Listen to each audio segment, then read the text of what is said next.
good afternoon, and welcome to another Short Horror Saturday. Oh hey, Retro Interocitor, how are you doing today? Welcome on in.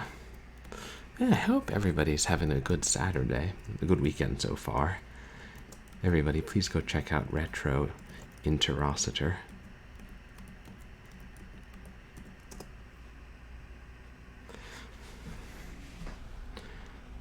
Playing Space Chem. I don't know that one. But I know you were playing, was it Amsterdam pretty recently? Which is cool. I remember finding that on one of those abandonware sites back in the day, and it wasn't exactly like Doom, but it seemed like a pretty decent game. Yeah, today we'll have 2 short games lined up, which hopefully means the stream won't run super long. But also there are some games that are too short to stream by themselves. And I've been working on making the channel better and stuff. Oh, and I realized that maybe it was during my affiliation stream, we actually unlocked another emote slot. And by we, I mean you guys. So I'm really grateful for that. And I'll try and make another emote this week. Which, as long as I keep doing them in MS Paint and stick to the same format, it shouldn't take all that long. Yeah. And I know some people who've been on Twitch have like 30 emote slots, and it's like, wow, that's a lot to keep track of.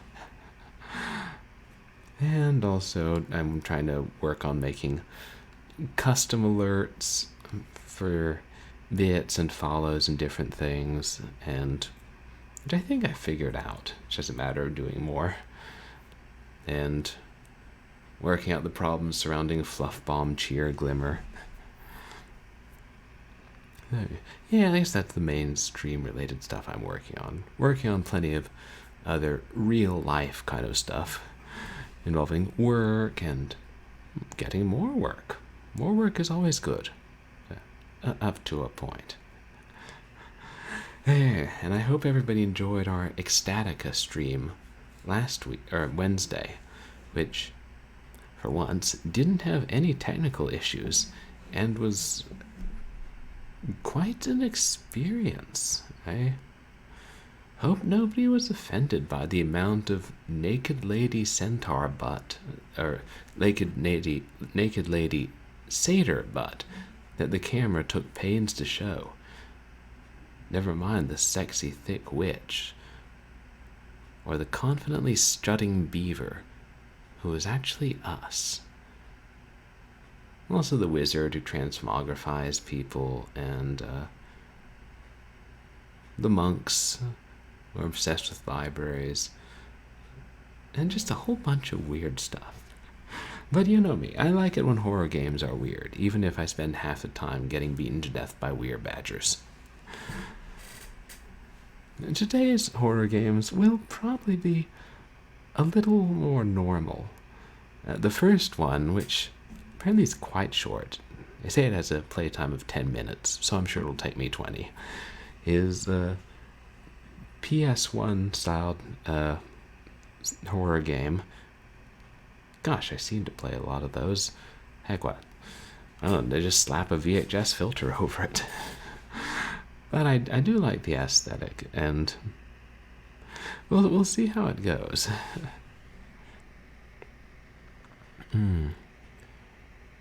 Yeah, I hope everybody's having a good weekend thus far.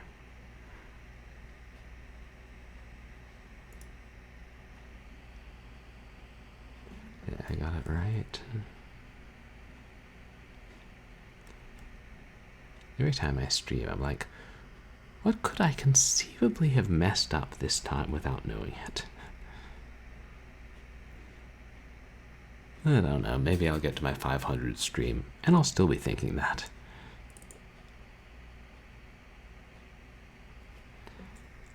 Nocturnal Oh man, check out the wide array of graphics quality options we're able to select. I like a game with options. Hashtag snark. I wonder if that's supposed to be moi dev.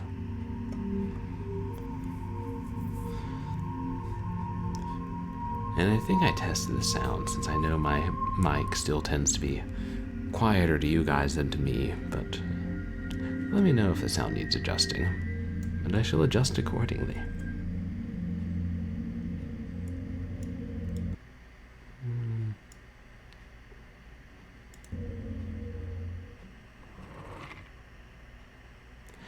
Am I ready to leave?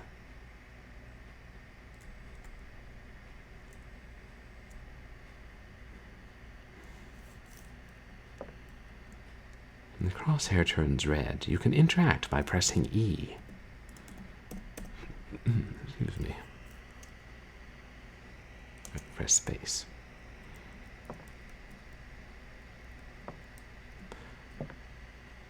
I'm going to go out on a limb here and say this is not set during the days of the PSX.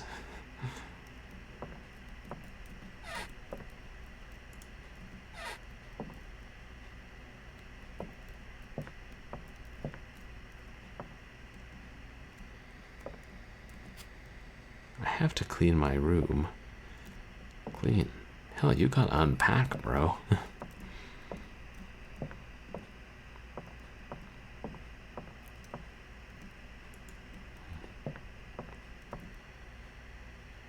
I should check my laptop before I go. You know, I was having similar thoughts about that.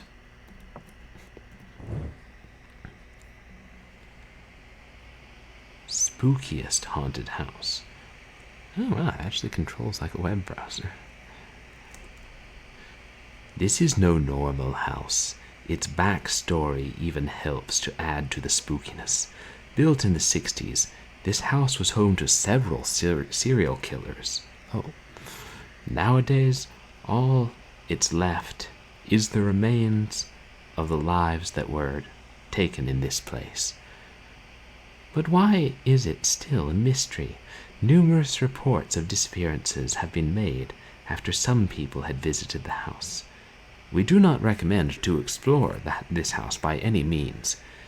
It's not safe, and you might not return from it. Very responsible bloggers or cyber journalists saying, yeah, this is so fascinating and dangerous and intriguing, but don't go near it. Don't go near it.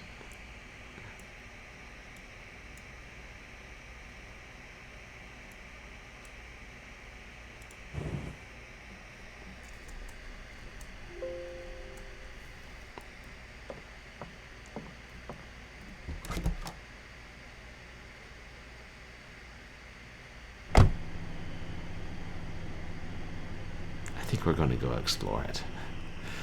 I mean, we saw it on the computer. We don't really have many options. Well, this is... Oh, press F to turn on flashlight. And I was just going to say, wow, this is pretty dark.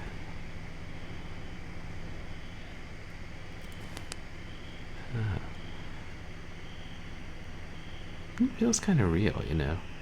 In the dark, you think there's nothing there, you turn on your flashlight. You're right in front of a stone wall.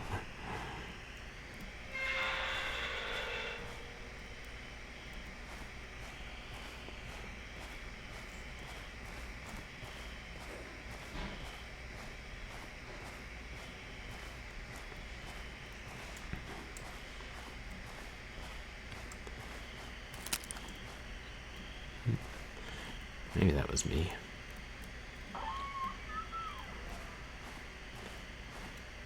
I always explore the perimeter first before venturing inside. Ooh, weapon? No. Merely a garden tool.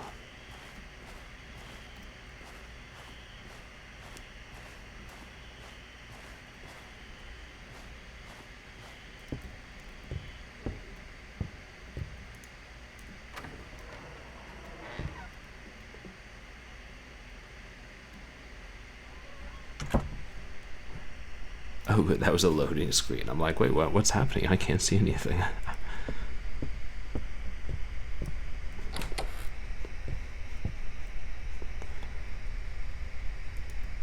Other piece of news, I may be getting a haircut today. One of the barbers is open.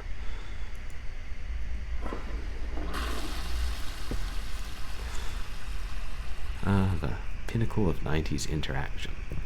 That's how you knew it was a game that was serious about realism. But yeah, it's been a couple months longer than it should have been for my hair, and also the big boss is coming back to town and wants to take us to lunch and meet with us, so I should look moderately presentable. And ideally, I should every day. Door heads to the basement. It has a very locked sound.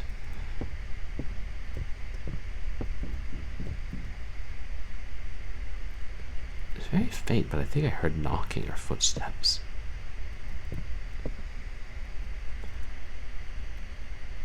Is that like a 35mm film reel? I don't know who owned this house, but I like them.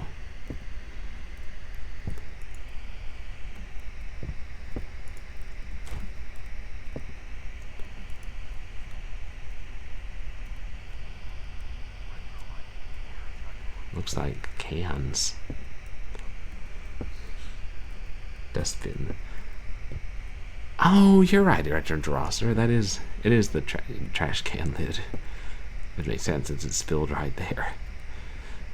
Yeah, now I totally see it. There's a handle in the middle. I'd probably just have film in the brain. Or on the brain. Possibly in the brain.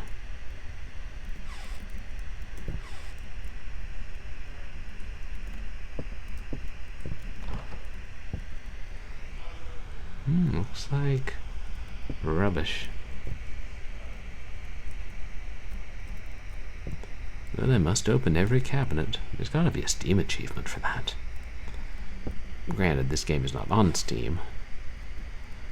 These are minor details. Oh, you like old movies too? Retro and Roster. Yeah, those are still generally my go-to. I grew up watching, especially old horror and sci-fi, like kind of 40s, 50s, 60s. Yeah, and I don't watch as many as I used to. There's a lasagna in the oven or something. Some leftovers. But it's so fun when you do, and more fun I find when you watch it with other people.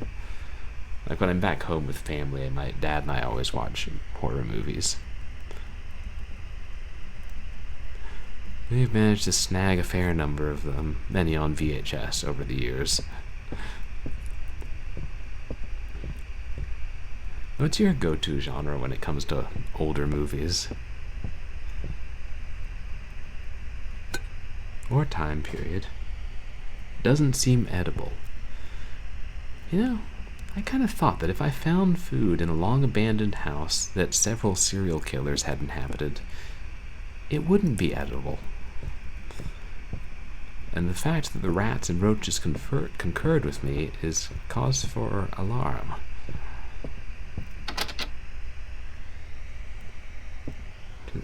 The garage. No,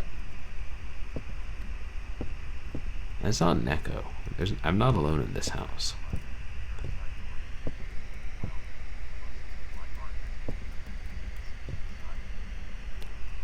Oh, I really love 50s and 60s sci-fi too. You know, some of them didn't have good plots and were forgettable, but some of them were so good. Like, I think Them is probably one of my favorite movies still. And I think because they built the, large animatronic or whatever model ants, it's still, the look holds up better than a lot of them. Like, some of those big insect movies used real bugs, but I have had other people tell me it's kind of obvious that they're not really there to a modern viewer.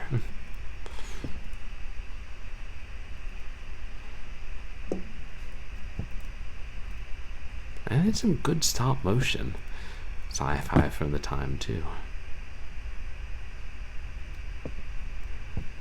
I can tell if that was the noise from me walking on the discarded pants, or it sounded too loud, like something else dropped.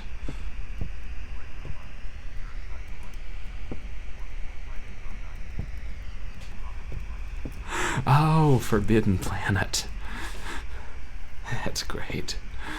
I don't think I saw until high school. I can't remember which class showed it and why. Yeah, it might have been the advanced physics teacher trying to make things more interesting. That is a good movie, and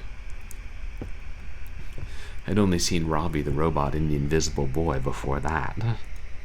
Oh, we got a key in the garage.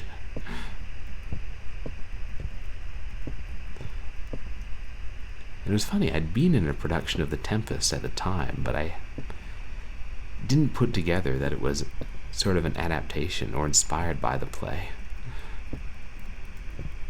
Maybe that's good if it's a broad enough adaptation. I think, wasn't Price in that? I think that was one of the times he did a good performance.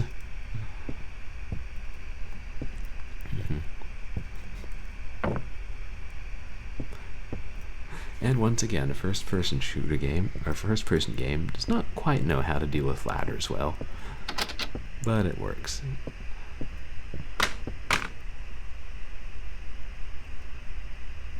Can't tell where these sounds are coming from.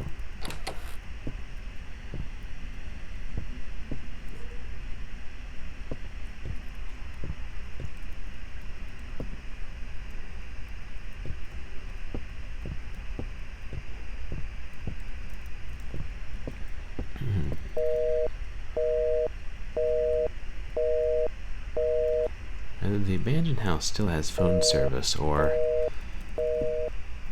the ghosts are at work. I think it a little more likely that someone, perhaps one of the serial killers, is still living here.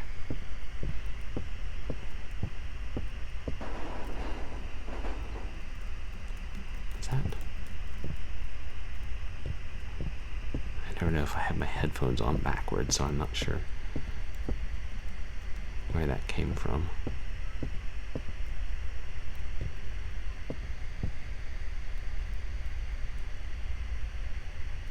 Maybe it was the garage.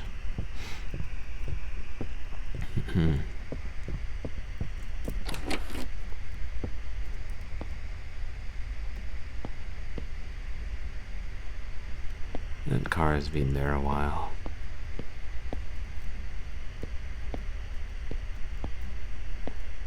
Something glowing. Basement key, okay. Doesn't appear to be much else to search for hereabouts.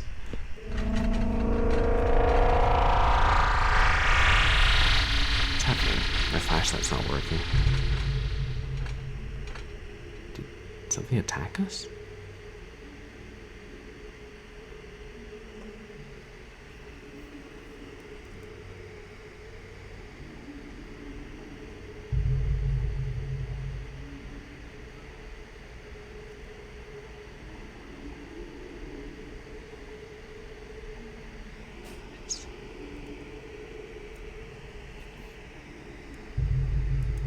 It still looks dark to me, but I can hear music.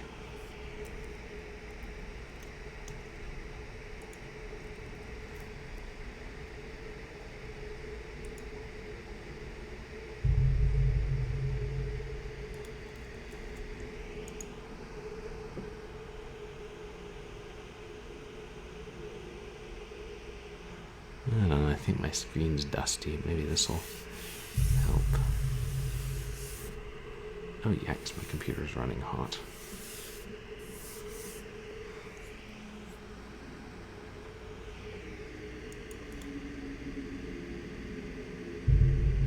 Are you guys, is anybody seeing anything? Because I see the tiny cursor in the middle, but I see literally nothing else. Maybe I can still walk.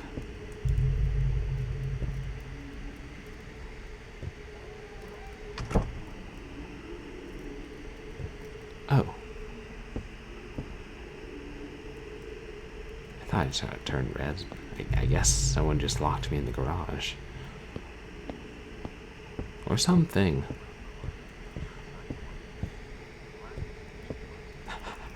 Black as pitch. Yeah, that's what it seemed like to me. Who knows? Maybe all the graphics turned red against a black background. I've seen precedent. In the basement. What's this one? The door is locked. Amazing. I think that was the back door we came in.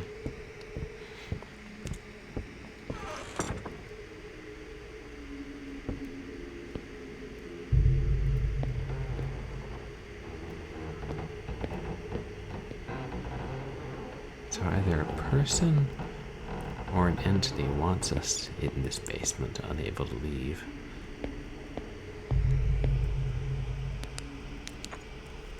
Well done. Update 1. The house just seems abandoned overall. Nothing has happened. Update 2. About 10 minutes in, and I'm starting to feel a bit overwhelmed. I really don't like the environment in this place. I've heard several weird noises and feel like I'm being watched. 3. Getting in this place was a complete mistake. Someone is definitely stalking me, but I can't see it. Or something.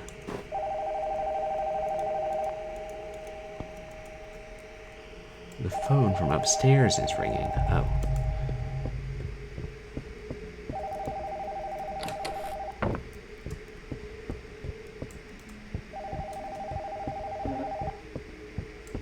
Hey, where was it?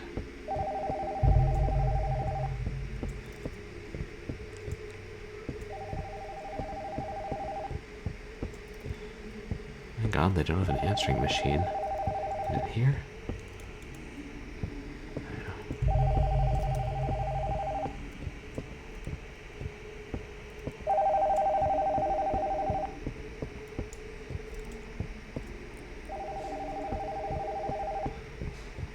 Dude, maybe it's on the second floor.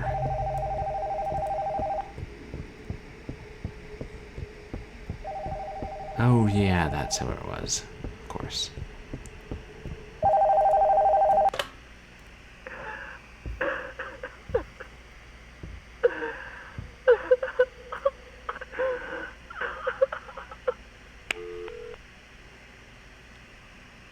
Someone crying, and then they hung up.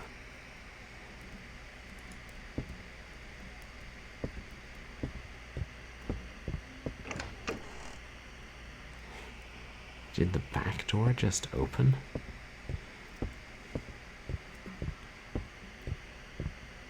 I mean, in real life, I feel like this would be a time to hide. Is that glowing eyeballs?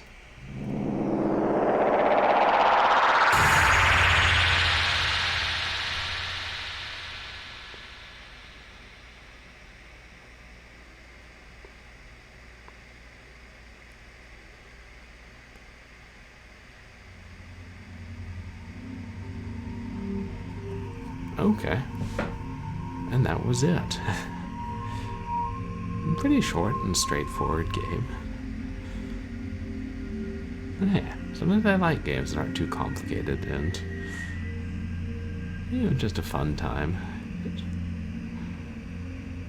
definitely startled me and had some good, like, sound effects, and some of them were so quiet, which I liked, because you know, like when I was going up the stairs and I started hearing footsteps or knocking, and I was thinking, wait a second, is that just the echo of my footsteps? No, it's definitely something else. They're pretty fun. I hope they make another game and it's longer. I know there's a lot of PlayStation 1 inspired horror games out there. Probably because, like, that was when survival horror was coined and a lot of people were exposed to really scary horror games. And I feel like before then it was more limited to the PC. And yeah, like, not that many of the horror games on console were that scary. Except for a few, like Clock Tower, which was only in Japan, and maybe some of the CD-based games. Or CD-based consoles, I should say. I also read that they've made a compilation of short horror games in the PlayStation style called the Haunted PS1 Demo Disc, which I should check out and possibly stream someday. Alright.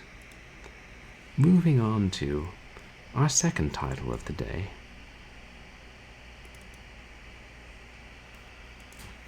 Which is a little bit more in-depth.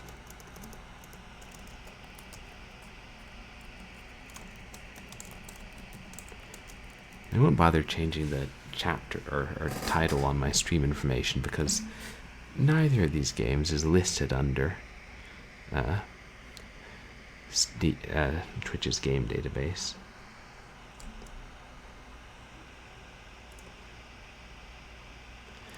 And this is a game I don't know a great deal about, but sounded really interesting.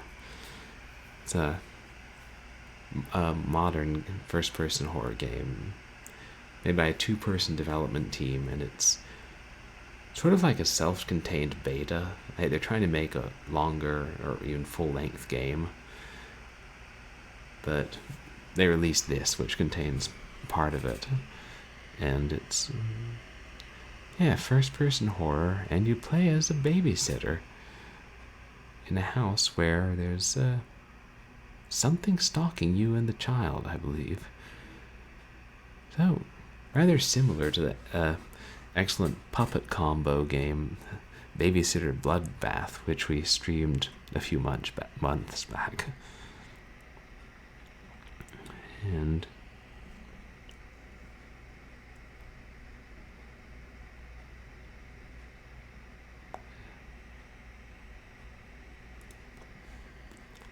I know this has a blinking mechanic, and I don't know exactly how it works, but I assume we'll figure it out.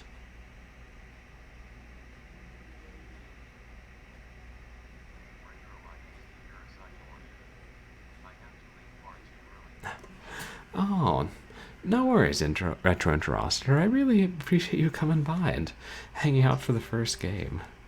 I hope you have a good weekend, and I'll catch you again soon. Thanks so much.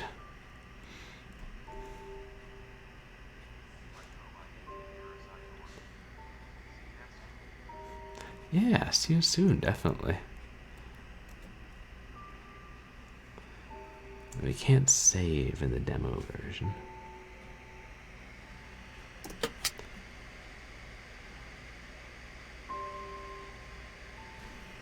Oh dear, all this technology.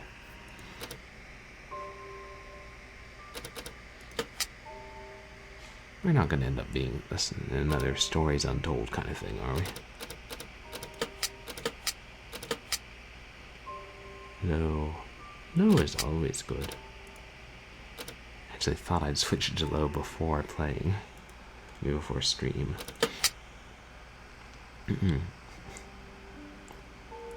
Actually, no, I think this is the right resolution. I don't want to mess with it.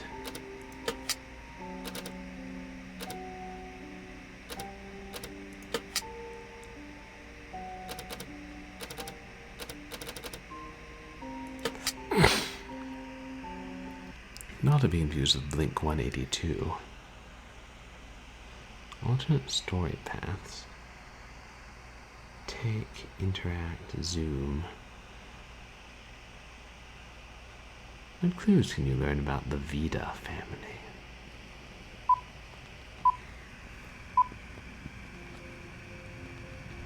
Camp, employee training video. Greetings, new employees. Oh, Welcome to the this is Center for FMV. Applied Memory Pharmaceuticals. Or in other words, applied memory What I pharmaceuticals. like to call it, for short, camp. Mainly, that. Where are these guys at? You know when they're coming back? You'll be assisting our researchers to better understand how new computational devices affect the human mind. It's been like 5 hours. Well, what do you want to do? What do you mean? You got a job. We can't just You're not, fucking leave. you're not bothered by this? They spliced That's together. simple. But if needed, which I hope you don't, there's also an info sheet on top of the TV right there. Now use it to your advantage. Do you remember when we got here? Yeah, now that I think about it, I can't even remember what happened a few hours ago. So just relax. Take a chill pill. Because guess what? Don't test for those.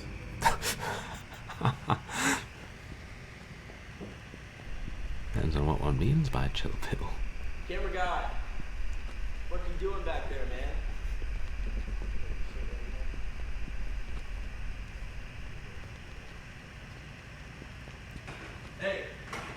Hey! How long has this fucking door been locked? I'm guessing this part was re-recorded over after the Got actual something to do with this? training video. What's your problem?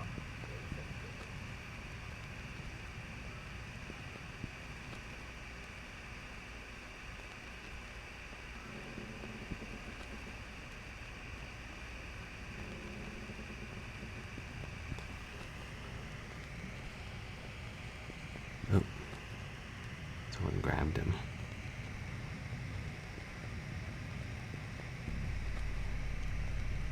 That's all there is to this job. Go out there, make us proud. Most importantly, have fun. Huh.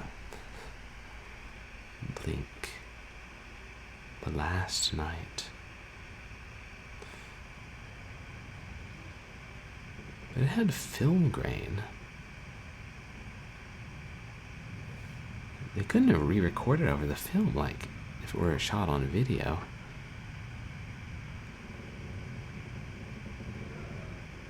Someone would have had to splice the two together, I think.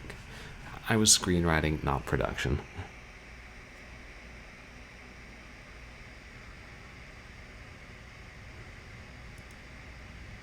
Oh, okay. There we go.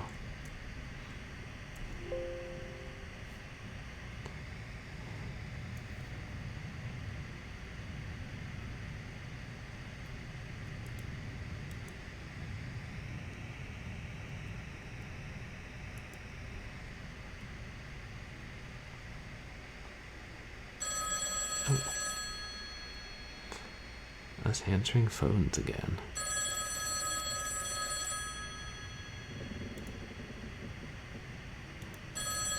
By the way, I'm not blinking. I think it does it automatically.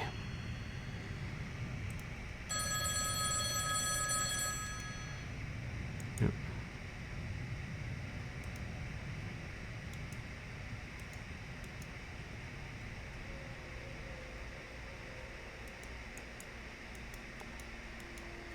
I hope they call back.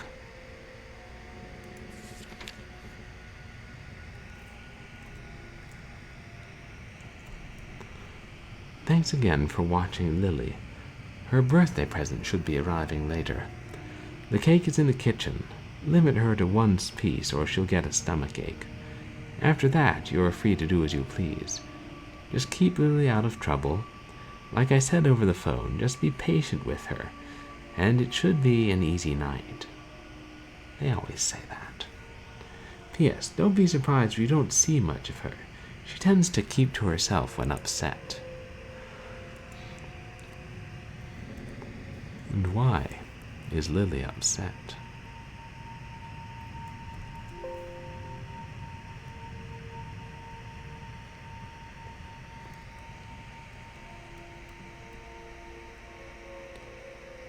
Is it just me, or is it really dark?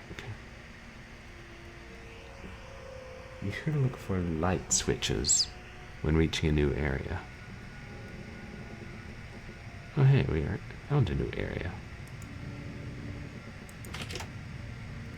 Okay, right click is interact.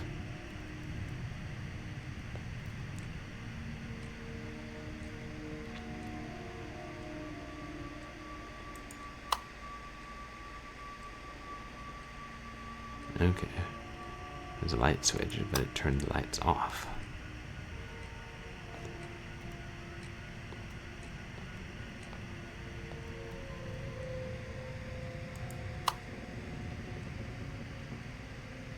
Outdoor lights? Yeah.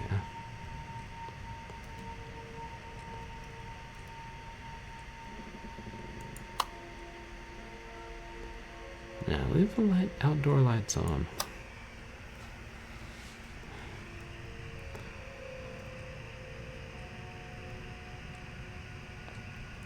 A bit less of a chance they'd be watching me through the windows. I'm a babysitter in a horror game. They're watching me through the windows. Middle mouse button to zoom in. Ah, useful.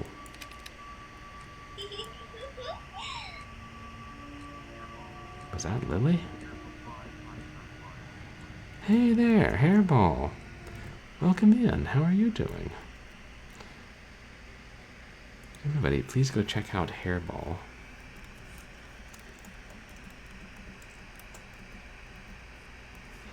Who's an awesome retro streamer going through the Catacombs series recently, and has installed extensions that make his avatar appear to be on fire, or pulsing with an eerie light and glowing eyes, which are all looks that I approve of.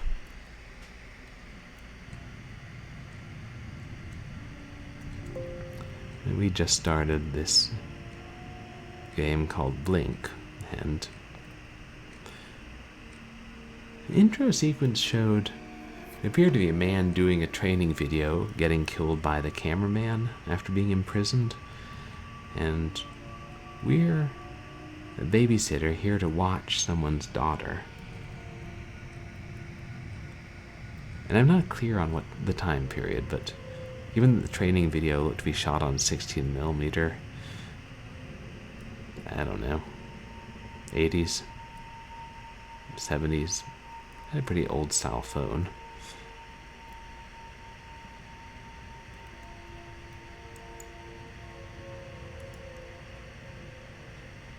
I can't see the pictures in too much detail.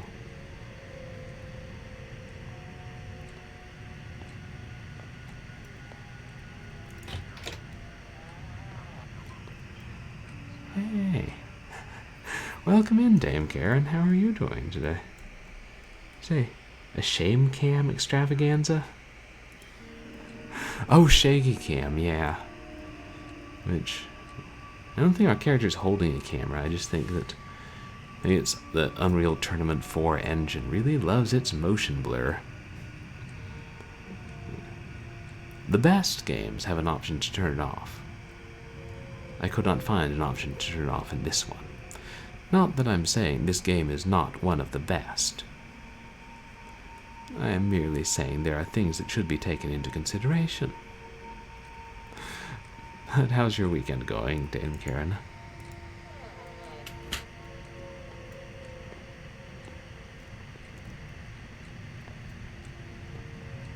All those drawers locked?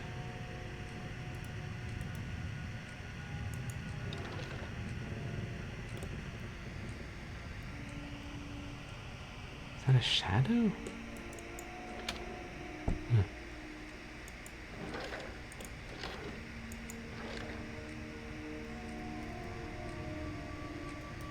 Rather dark. Oh, I say that a lot. Maybe that's just the horror game aesthetic. But the last game was a bit less so.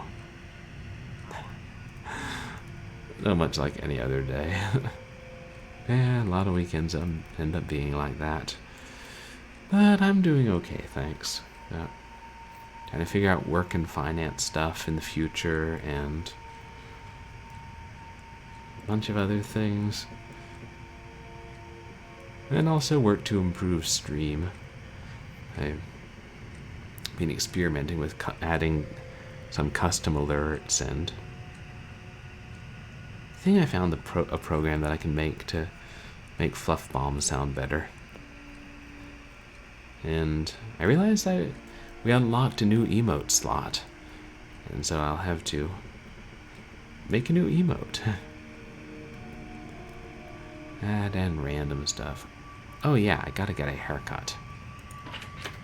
Maybe today or tomorrow.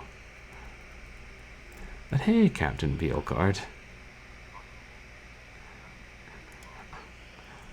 How are you doing?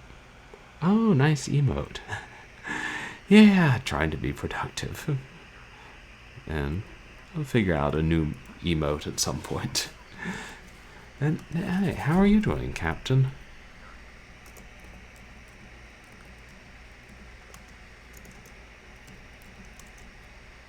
Everybody, please go check out Captain Peelcard. He's a really friendly guy and another great streamer. I've loved his streams the times I hung out there. It streams a good variety of games. Ooh. Capitalization.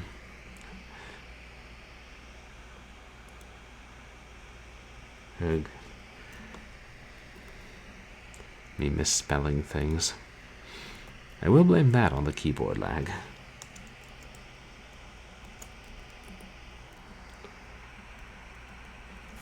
Oh wait, there's an... Oh, I see.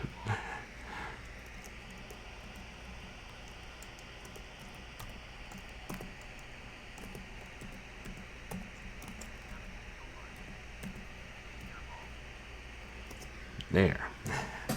That's got it. It's like a mini game, making the shoutouts work. Oh, Dex. Cool. Every time I see that, it makes me think of everybody's favorite 3DO gecko. They probably knew that when they chose the name. Yeah, welcome in, you guys. We're playing this fairly contemporary freeware horror game, and still kind of getting into it, figuring things out, hoping we find a flashlight.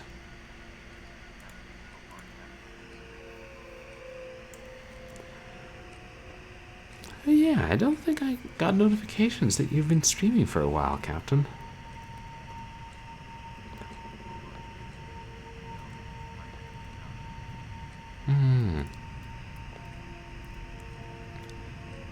Well, hopefully we get to see more of your streams soon.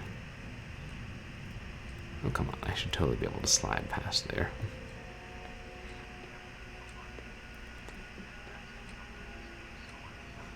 Ooh. Uh-oh. There's Lily's birthday cake. Yeah. I'm glad you'll be back soon, but I hope the personal issue works out. And hey, glad to hear that you're vaccinated. I know that especially the second one can hit people hard. Oh, that's great. There's no way to crouch. You can't really see. And wait, what's that? A rolling pin? Oh yeah, I took it.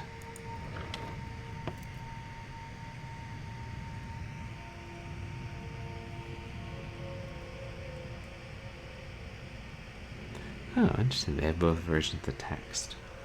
But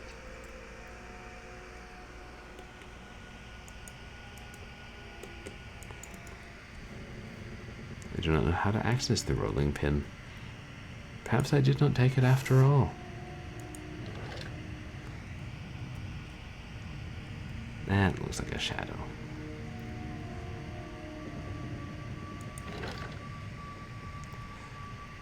This family, they're not big believers in cutlery and kitchen implements.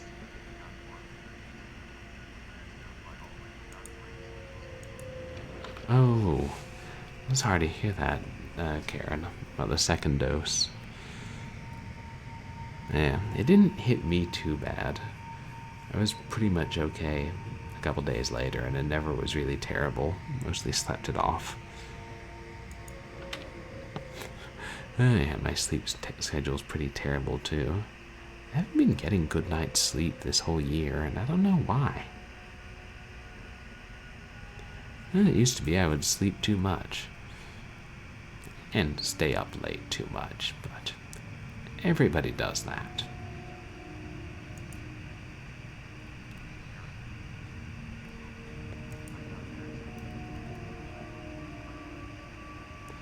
Oh, you thought you'd have to wait longer to get the vaccine? Yeah, that's a relief that you did get it. And they opened it up to people. I don't know how they're doing it in Australia. It's as aggressive as they're doing it here. Is it what? Is it all the horror? Oh, this game. So far, it's been pretty tame. The opening FMV sequence showed someone getting killed, and we definitely heard little Lily scampering and giggling. We assume it was her. But other than that, no, we're just a standard babysitter opening every cupboard and drawer in the house. Because layers of fear set a precedent. Oh, it's a shame it's been so patchy. Oh, no flashlight. And I know I've heard like some parts of Australia have had subsequent lockdowns.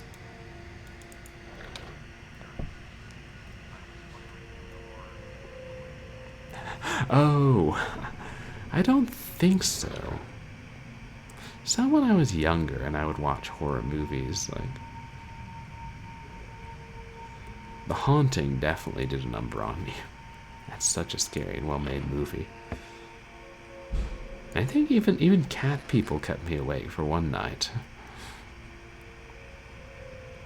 I know, there aren't as many movies that scare me now, and even when there are, they tend not to keep me awake. Like, The Babadook I thought was legit scary, but I still slept. Yeah. On the rare occasions I have nightmares now, they're more about random things. Oh, it's a cat.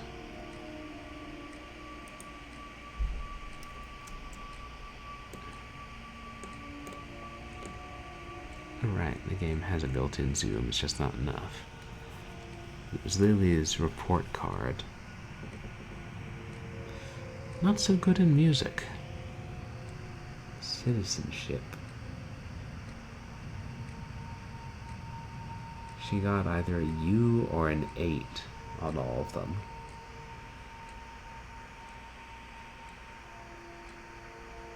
Oh, okay. Unsatisfactory versus satisfactory.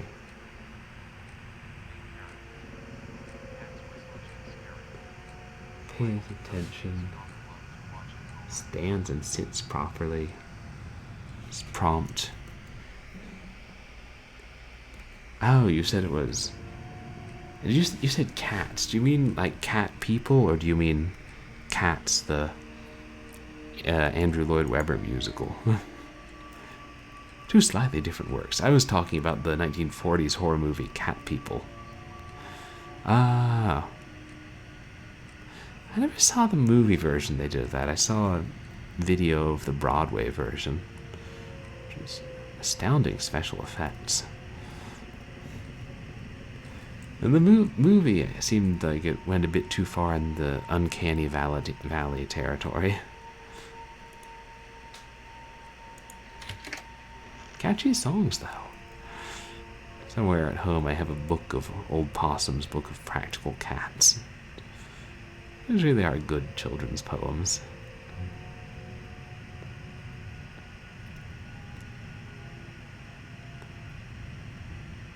It's dark in here, but I don't see anything I can interact with. What's that? it's too bad it wasn't well received. I wonder why. Oh, yet another cupboard.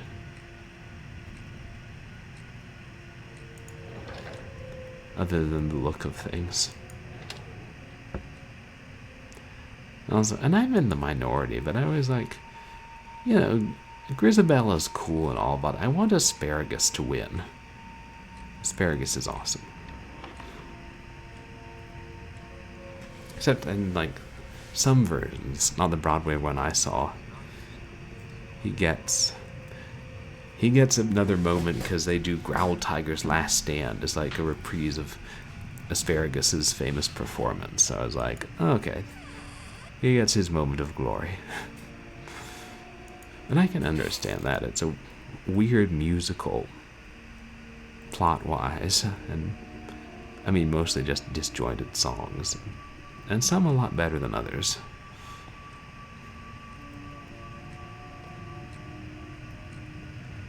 I think there's nothing else here.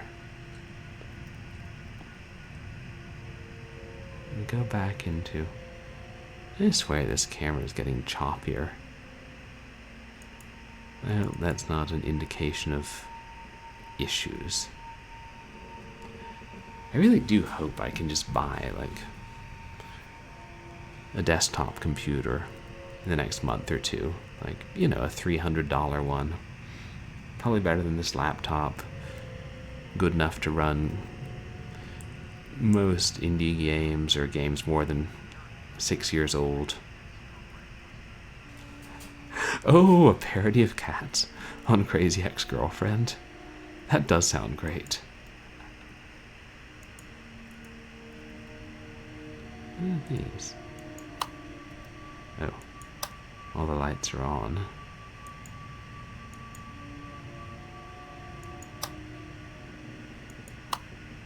Or no, now those ones are on. Oh, thanks. I'll probably get a cheap one from like Tiger Direct, see what's on sale. Well, it's got, I don't know, 8 or 16 gigs of RAM, decent processor, enough USB ports, and ideally disk drive. Oh yeah, and Windows 10. That's kind of important. I really put out like questions on Twitter asking what people recommend.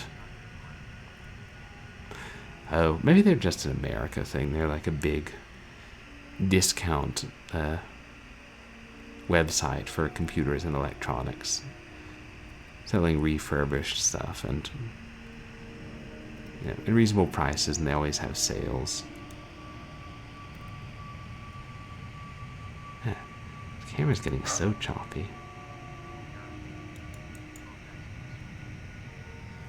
Yeah, they're the ones I got this webcam from, which was $20-some, I think. No, I know what you mean, Captain Beelcard. Like, I was lucky to get this one, which has a decent-sized monitor for a laptop at last year when my old Windows 8 laptop finally gave out. But,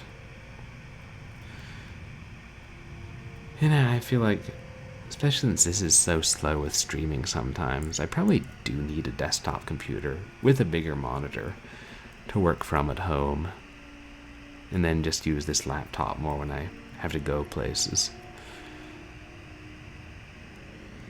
Can I go over here? Like, I tend to be the same way, like, hold out as long as possible, but I figure at this point,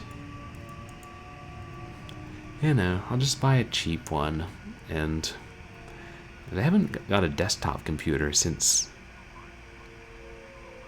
I think, 2011, when I got my nice Windows 7 computer, which is back home with my parents, and still works fine. I just couldn't seem to get it, like, make things stream with it easily. I'll have another stab at that next time I'm home. Wait. Interaction?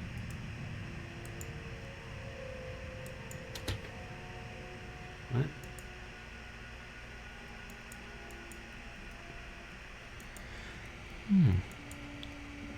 Does it seem prohibitively dark to you guys, or is it just me? Oh, okay, that was the door.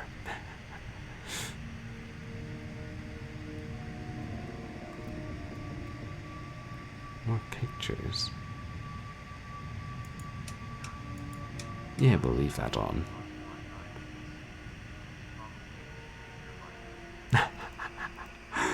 Nice.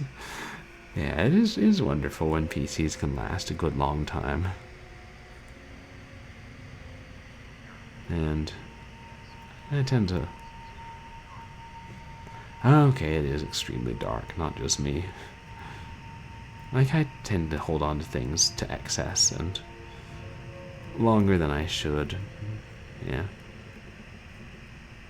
Like, my Windows 8 laptop, it would get stuck in a boot loop, and I figured a complicated way to get it to boot again, but it was like, I don't know how long I can keep this going, and 7 years is a decent length of time for a computer.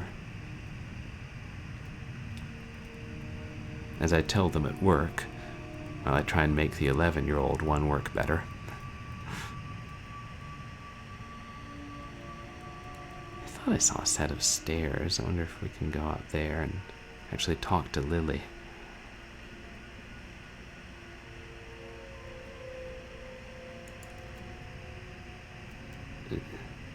The other place we haven't really gone is outdoors.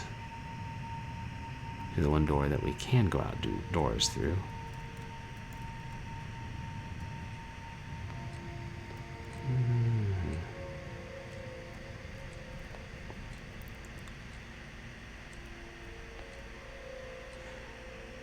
I was going to ask Captain Peelcard, what kinds of games are you into? Because I know I've caught a few of your streams.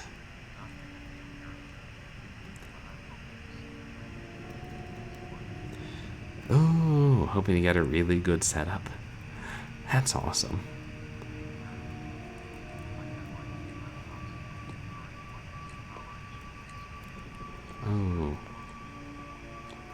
Oh, it's frustrating. It's good that you have the old ones for backups.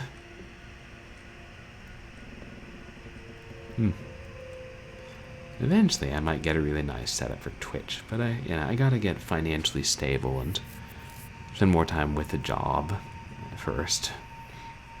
It's a 2022 kind of problem, maybe. Let's find something that works.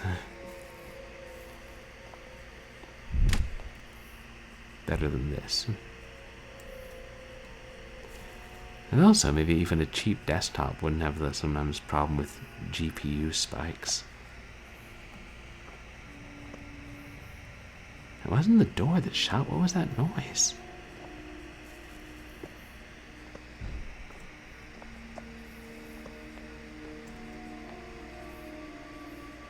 I'm still just wandering somewhat aimlessly, exploring.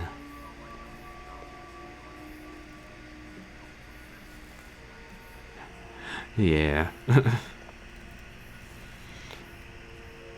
It's a downside. Job instability and not having savings, but I'm hoping in a couple of years I'll have everything figured out. Or most of everything. Hey, Dragon Gem. Yep, spooky games, that's me. How are you doing today? Everybody, please go check out Dragon Gem.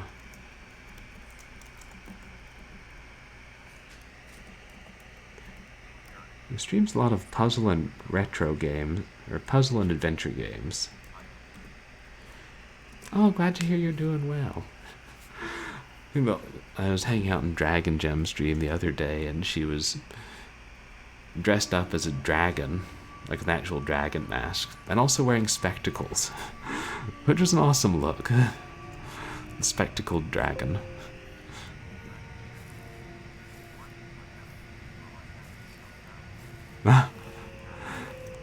True. It's a good way to look at work. A way to pay for your habits. And also food. But what is eating if not a habit? I do it several times a day myself. Ah. You look a lot like a lot of different games. I do too, Captain Peelcard. That's why I play such a big variety, and own such a big variety.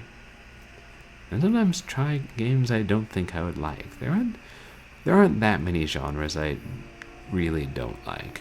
I mean, sports, but does anybody really play sports, or do they just come out with a new game every year and figure if they sell 100 copies they break even?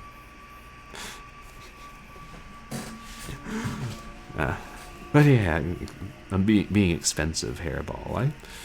I guess there are vet bills to worry about, and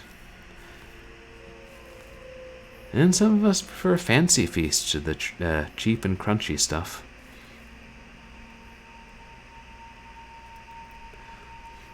Some of us probably prefer straight up cans of sardines, but one must draw the line somewhere.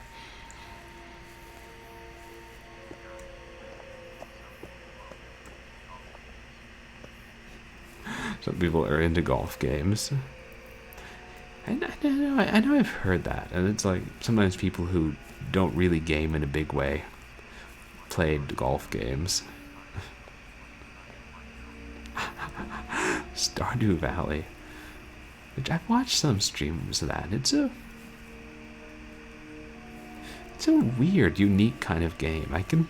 I can see the appeal, but I don't know that I would seek it out. Just because it's also so big in scope, and it's like, if I'm going to play a gigantic game and commit to it, I want it to be something I really like. Hey, nothing wrong with being picky. We should all know what we like. Okay, we need keys.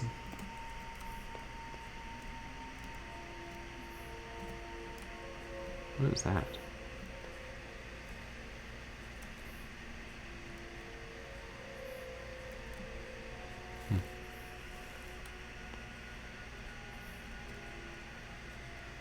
Oh.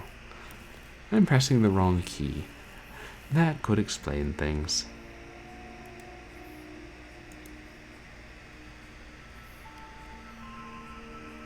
What?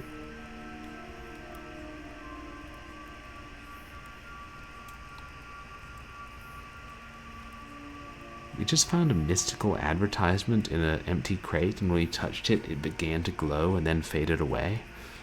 What is this game? It's our inventory.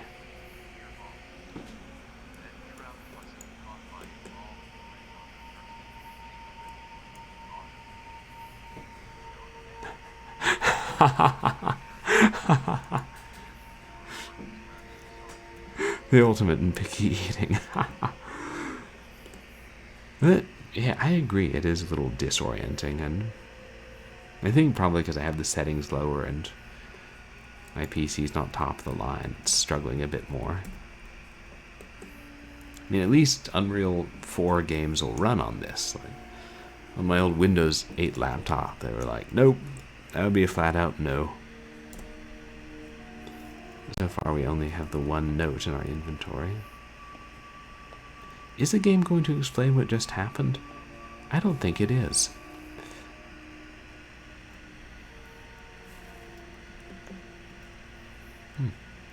This family likes their oil drums.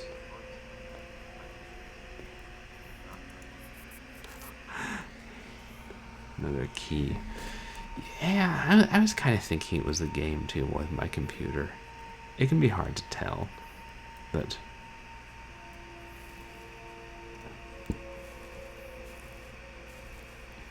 maybe some of the games on Unreal are like the Unity ones. They just take up huge resources and have to keep it dark.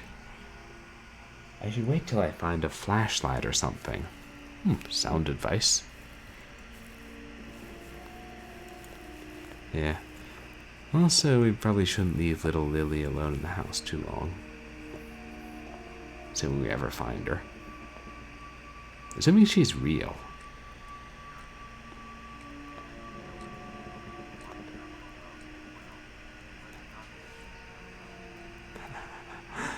Snowtown. It sounds like a winter amusement park, but I feel based on the context that it's something a little more complicated than that. It's just one of those things I should look up after stream.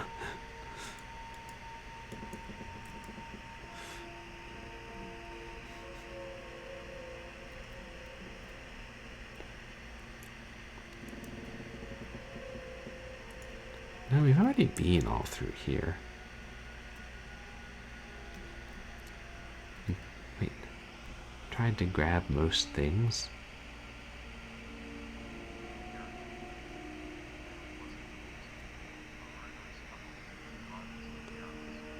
Oh, murderous couple who kept bodies in barrels. Oh, that does sound disturbing. It sounds like real horror movie stuff.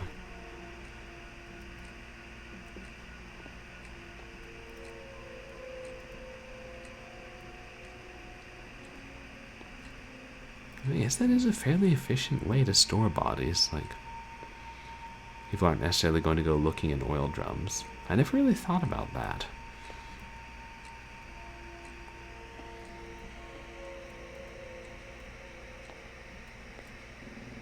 It's just a closet. There's nothing else there.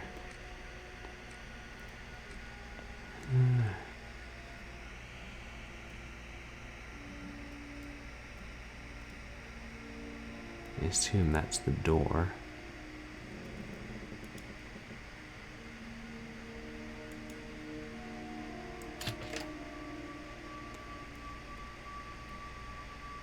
Oh, a different door? Yeah, this looks new.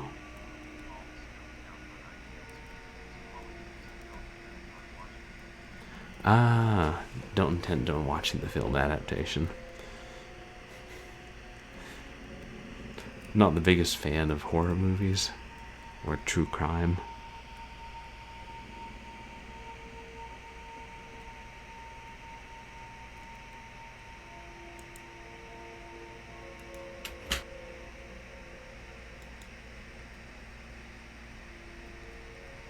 Where did the door go?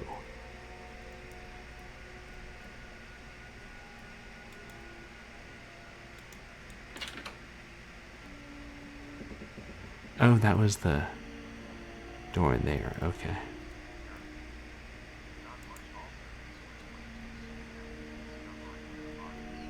Oh. They made a movie really soon afterwards. That's even more disconcerting. like your serial killer's clawed and fanged.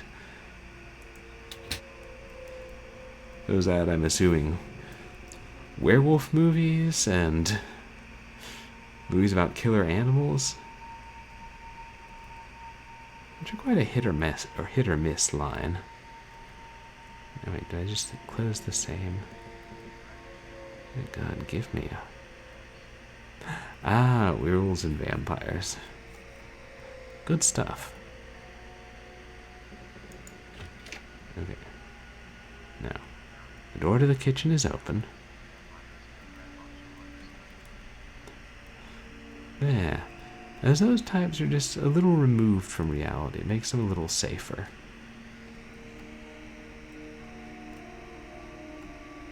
Oh, no way, they got turned around again.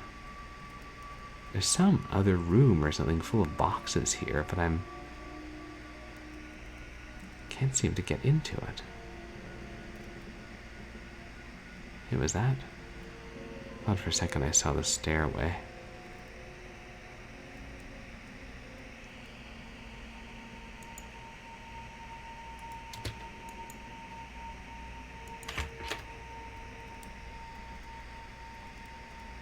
Okay. Now this is...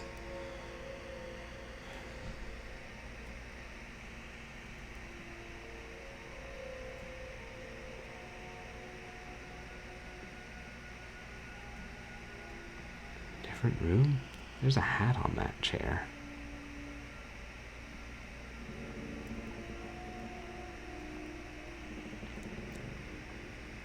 At this point I'm just like, come on, give me a flashlight.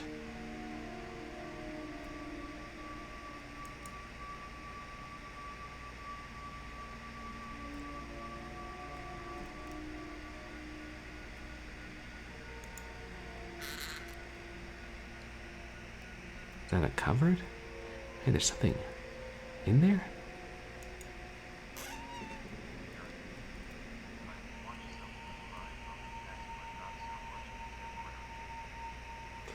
Yeah, I can understand that. It is less comfortable when it's something really recent, as opposed to, oh, here, this happened in the 1800s. And then we can be like, damn, those 1800s were a rough time. God, I can't tell if that's just the light catching something, or if it's a pickup, or part of the door.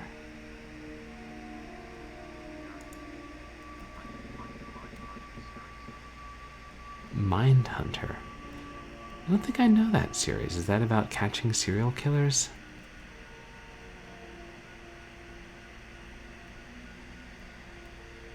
What is...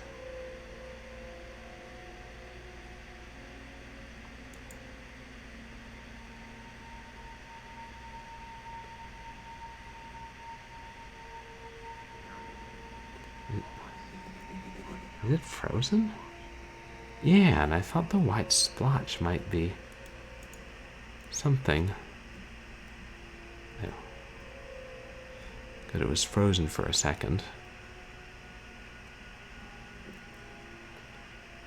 At least I thought it was. Maybe I messed something up. Yeah. Next week on Short Horror Saturday, we do horror games for the Atari 2600. I'd like to see those lag. But not really, because they're not very good.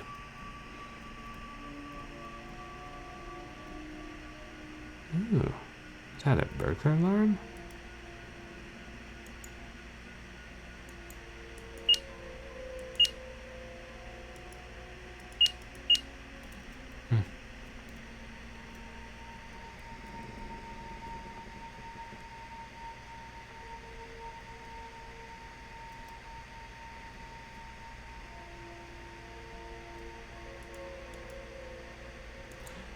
Let me see if I can increase the light somehow.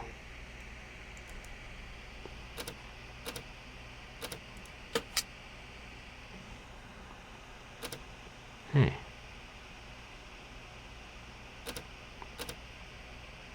Change all the settings back to medium. That's not nice.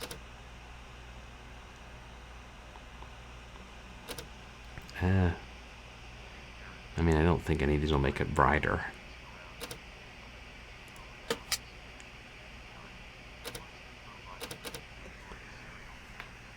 Oh. Oh, okay. The one based on the FPI is like the special unit to profile serial killers. I think actually my roommates and I did watch a couple of episodes of that. If it's the one I'm thinking of, it was pretty good, and they had some good actors play the different serial killers.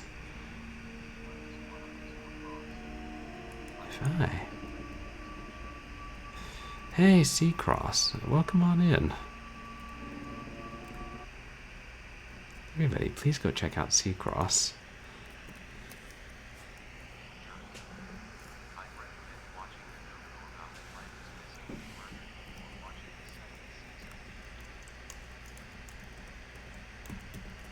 Wait, why is the other shout-out still there?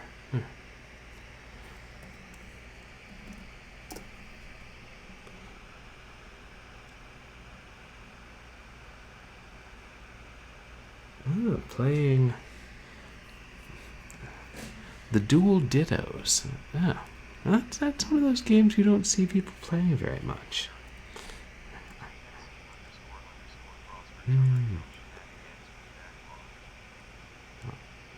Okay, and so the documentary about Atlanta's murder victims feeds into, or lays a baseline understanding for the second season.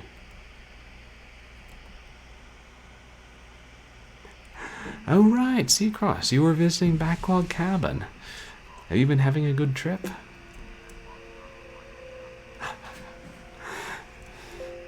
That sounds like a good time. Yeah. Are there plans for you and Backlog and maybe Lady Game Guy to tear around New York? I don't know, live stream from some arcades or something? Really create a scene in the Big Apple.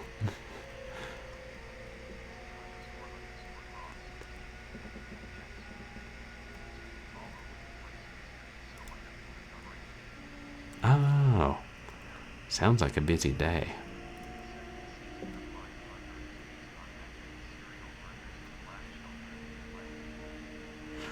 Okay. It's all based on the murders in Atlanta. Oh. Sounds fascinating. Disturbing, but fascinating. Which I guess describes a lot of true crime. So we'll probably need to find a code for that, but...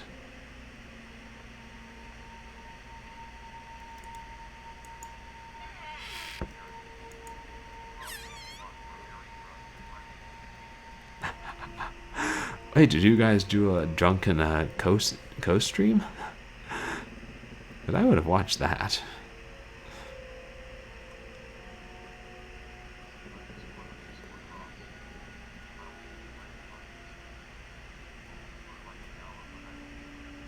Oh, got a layover in Atlanta.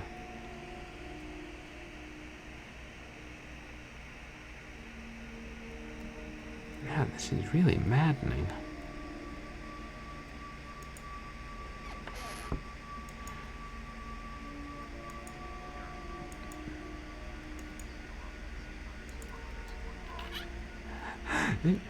Yeah, I was going to say, we'll have to check out this VOD.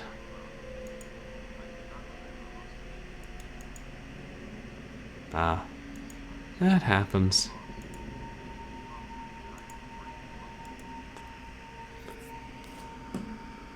Zoom. What's that?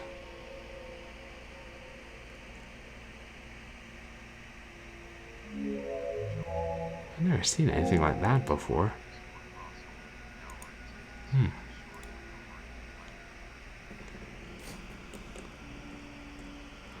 It feels like I picked something up, but it's too dark to see it now.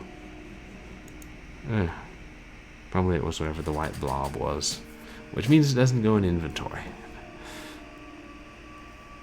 That's a good thing that you have the VOD, so you don't have to remember what happened. And how are you doing, older than Joel? Welcome in. And I think I saw stairs.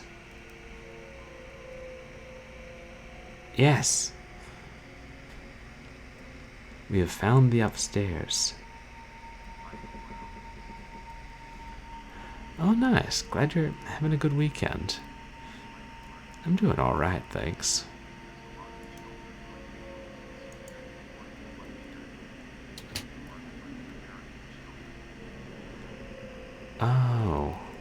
Oh, that's really sad about the Atlanta murders and like you're not caring or looking into the victims as much because of their race. God, a lot of disturbing stuff in history.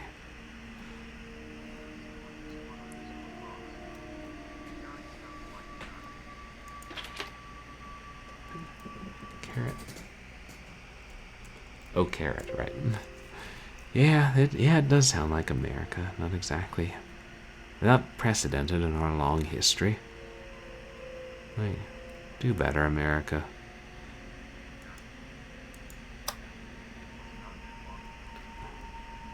Oh, good. We finally found some light. Oh, it wasn't that long ago. That makes it even worse. I guess not worse than that it happened. It's more concerning that it could still happen fairly recently.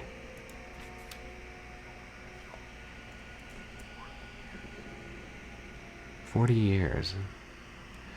Yeah, I mean, it's a while, but compared to other things, it's not that long.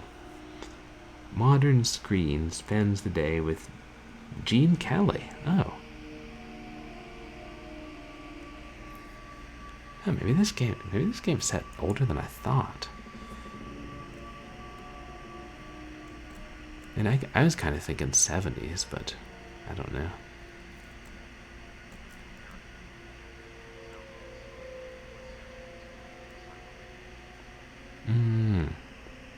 Okay, so, like you said, went on for a fair amount of time. Okay, we can open the filing cabinet. Oh boy, it's just like work all over again.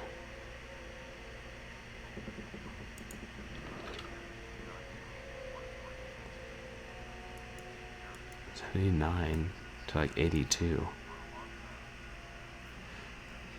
Yeah, that is a long time.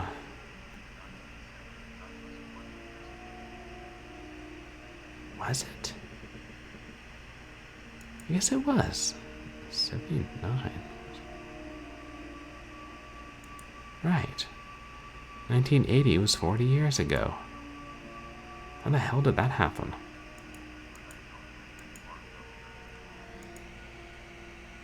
Oh, you don't live all that far from Atlanta, Joel.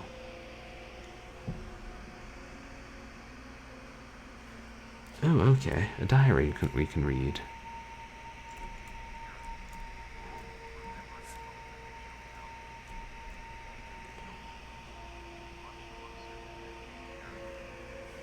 Okay, I cannot read a lick of this. It's too faint. I'm going to try and dial up the graphical settings.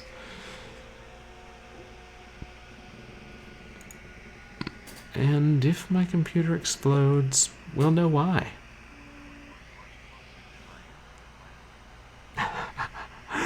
True. But hey, you're closer than most of us to Adelaide, so it all balances out. Everybody's close to somewhere. I guess texture quality.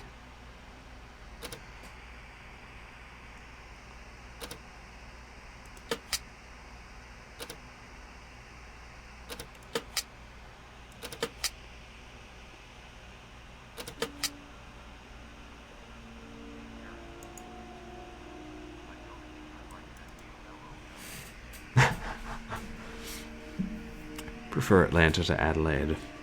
I've never been in either one. Did I go? I don't think I've been to Atlanta. I don't think I went that far south to any of the swing dance events. You know, I couldn't swear to it. Certainly not recently. Here's a question. Can you guys read this book?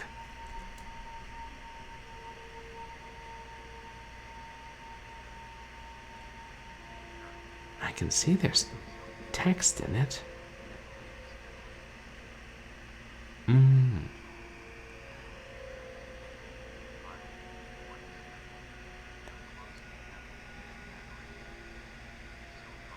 Ooh. Ugh, dead batteries. No worry, Joel. That's what I thought. But it's... Yeah, like it's zoomed in. And you can see the lines of text, but there's no way in hell I could read them. Unless these first pages were left out in the sun, I don't know. Oh. Bloodstains, I assume.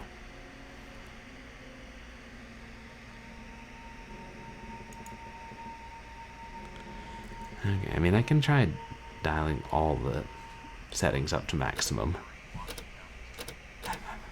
Yeah, like somebody laundered the diary. Hell, it looks clearer down there than when it's in close-up.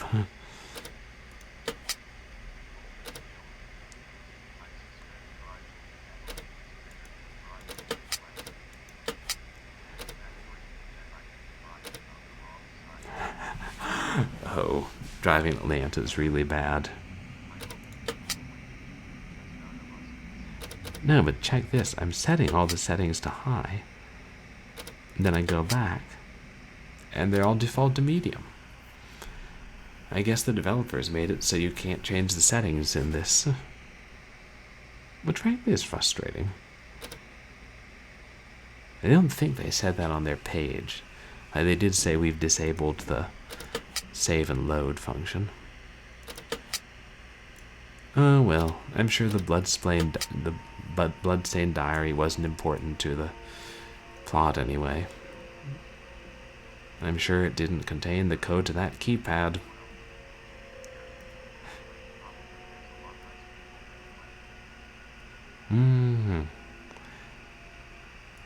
Yeah, I don't really know how big Adelaide is, I mean, compared. I know Atlanta's a reasonably large city. Not as big as LA.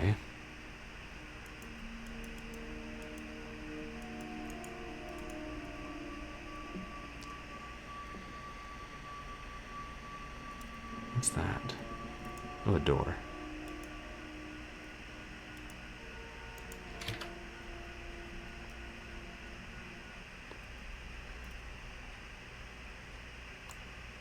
Wait, we're down in the kitchen? What? Spooky because you can't read it. No, serious, this is the kitchen. And the lights are off. But we were just upstairs. Perhaps it's spooky because you teleport to random places, and you don't know how you got there or what you're going to do. Oh, I'm sorry, are we playing Nightmare on Elm Street for DOS? Yeah, I went there.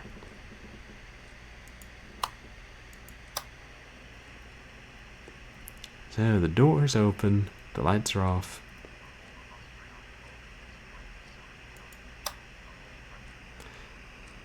$20-something million people in all of Australia. Wow, that's... I knew the population was rather spread out, but I didn't realize it was that small. Nice, you guys got lots of space.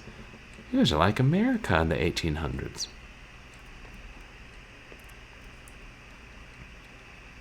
Hey, maybe they'll have some of those deals of like, if you move to this part of the country, we'll just give you 50 acres free land.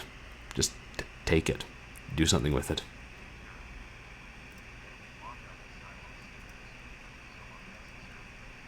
Huh.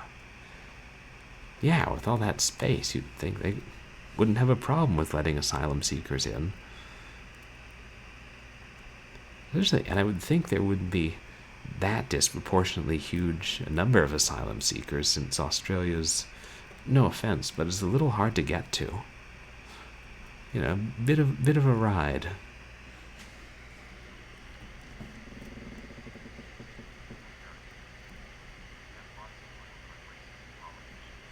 Oh, racist politicians. Yeah, I'm from America. I know about those. Oh. Oh, everything's relatively clear and bright.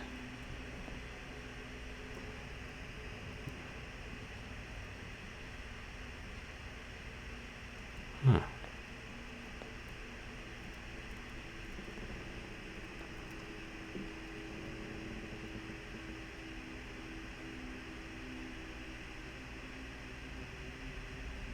Yes, it looked like something we could pick up. Q key.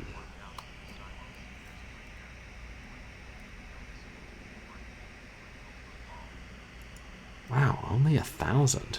Yeah, that's really small. I wonder what their logic is of not letting him in. I know in America sometimes they're bad people, they're taking your jobs, they're going to live off welfare. And I'm like, oh well, maybe you could shift money around and find more. I mean, I'm not an economist, but that seems like something one can do with money.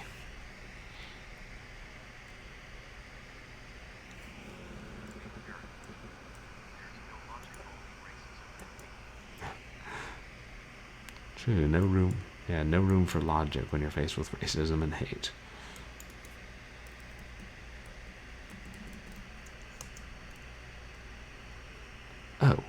Okay. Use the mouse wheel to... Oh, I see. It's the mouse wheel that's highlighted, and I was clicking rather than scrolling. Don't think our governments are economists. Yeah, probably not.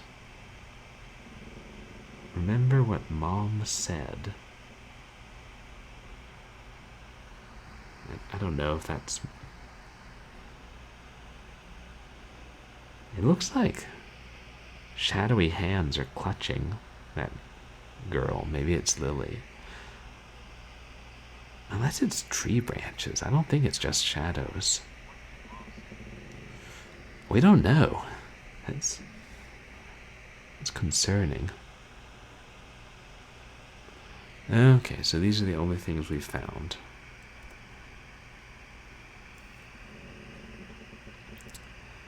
We still don't know where the little whelp is holed up.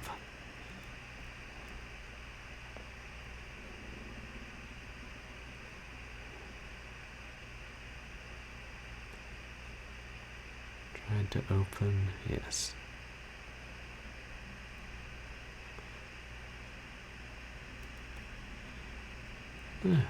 It's after a while, you kind of get used to the whole blinking thing. Wait, is that a key? It is. Can we take the key?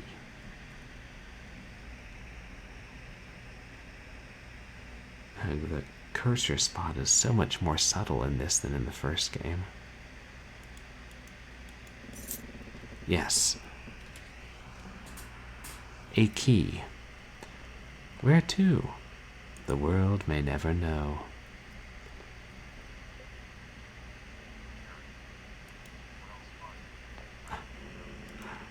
Oh, thanks. It was just luck I caught it as I went by. Be nice if they glowed. So something or someone closed the doors and turned out the lights. What is that? And there's some kind of little Jew-jaws. Thumb bases, maybe.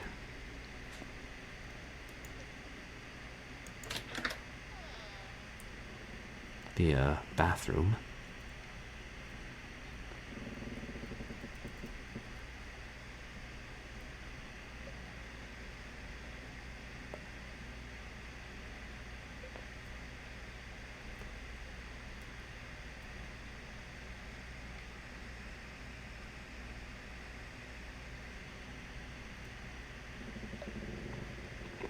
You know, this is a nice, reasonable light level. It looks like a standard two-blade razor as opposed to a safety razor, so...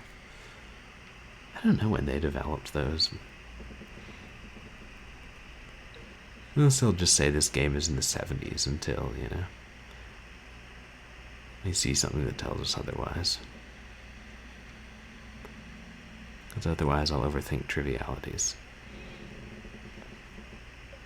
Which, to be fair, I do in life.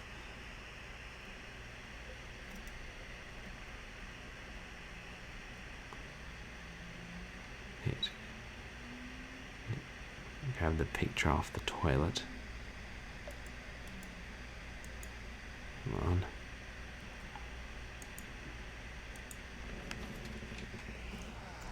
Is that a doll?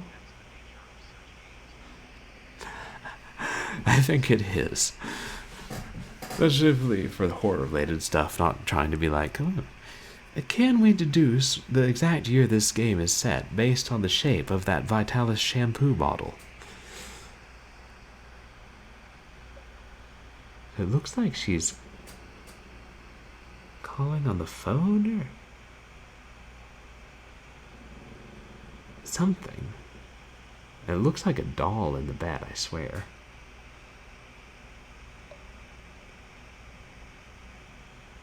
There's a dog next to the bed. I can't tell exactly all what's happening here.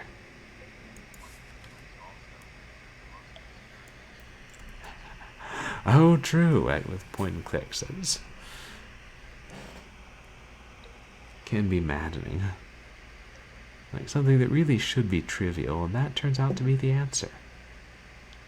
Huh. XXXXH.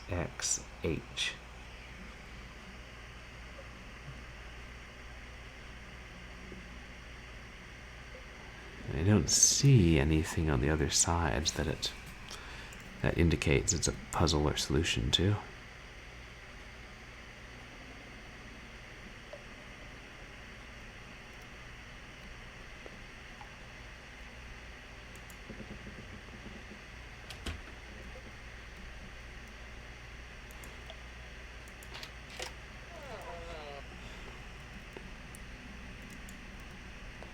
We can't open the shower curtain.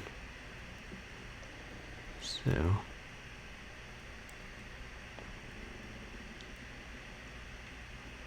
someone close the bathroom door. One thing if someone does something when I'm not there, it's scary. Except, of course, there's like a mischievous 8-year-old wandering the house. Yeah, good, we're all scared. The game's doing something right.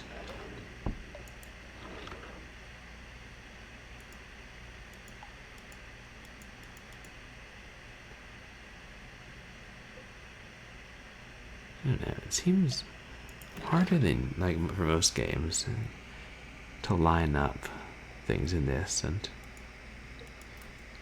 be able to interact.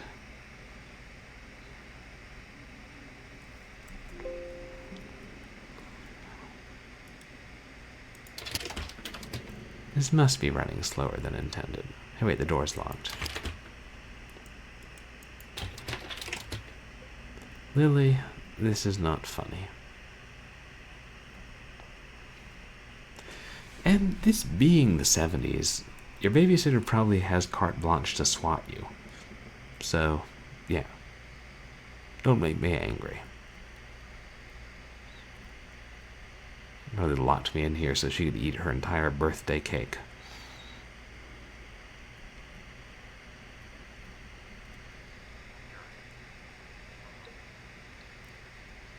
Yeah, we're locked in the bathroom.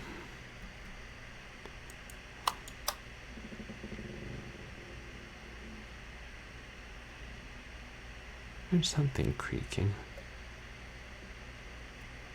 Well, maybe this key will fit the bathroom door.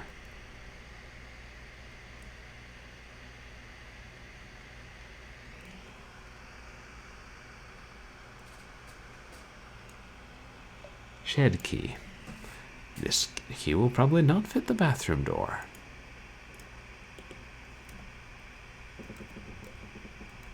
And there's only the 3 items, right?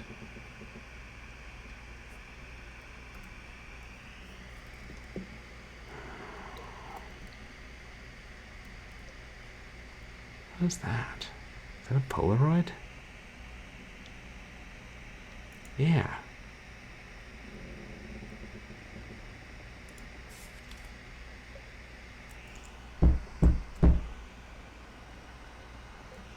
Wait, there's text. Come out right now. What? I know you're in there. Come out this instant. Just stay in there for all I care. Is that the mother? Ooh, this is creepy. Is that what it said on the Polaroid hairball? The lights are down. And there's someone in here with us.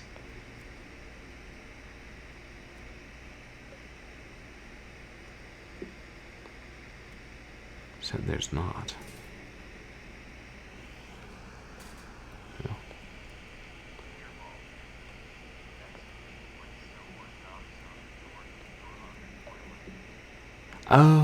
Oh, I gotcha.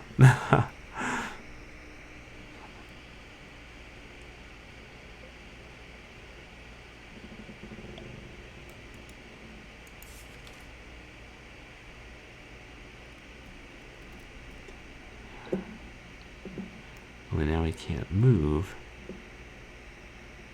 So he can't catch the dynamic light to see what it says. Anyone else see why this might get frustrating? Let us help this instant.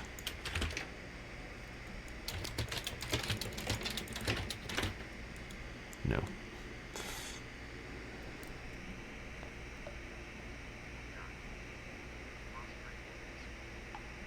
Yeah. Like, why couldn't we just keep it to the spooky?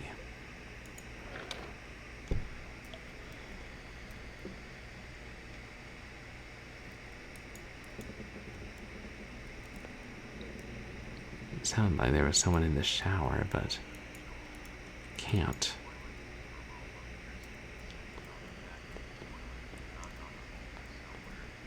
Oh. Oh. Hey, thanks for the hint, older than Joel. I totally didn't see the new picture the last time I was here.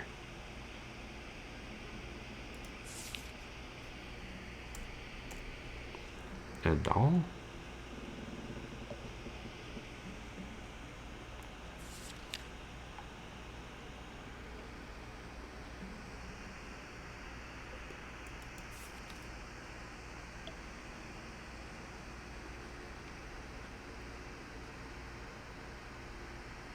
Picture of the tree by the house. Almost like those shadowy tree branch hands that were reaching for who I assume was Lily.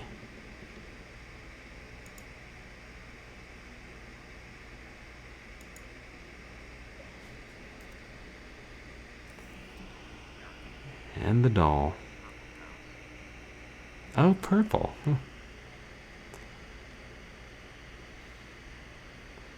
Is that one of those colors you don't often see houses painted? You cannot, however, take the doll.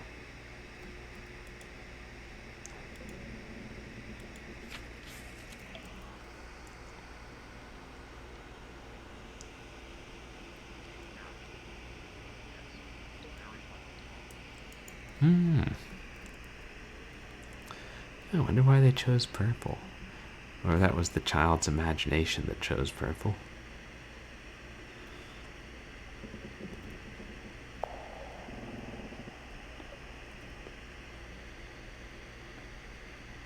God, I swear it's even darker. What? Is that a giant version of the doll that just pulsed into existence in front of me?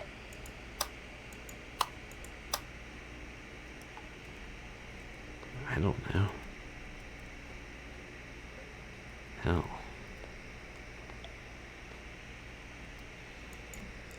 You stay there, Annabelle.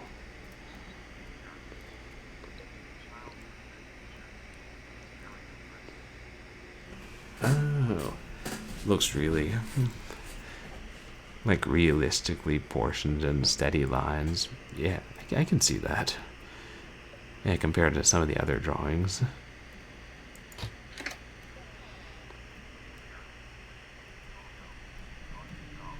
Yeah, haunted.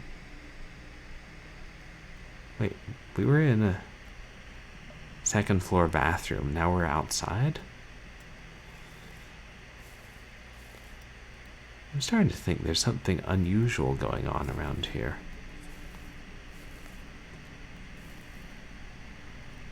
Unless that was also the shed, and that's the shed key worked there.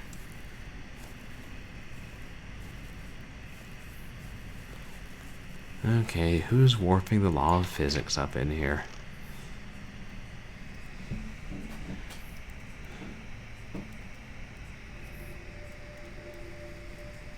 Oh, this must be the shed.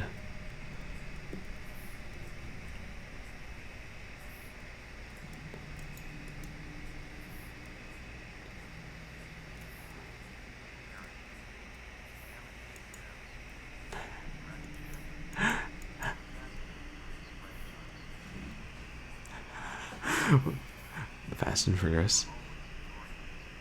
Oh, ignoring physics. Got it, Dragon Jump. Yeah.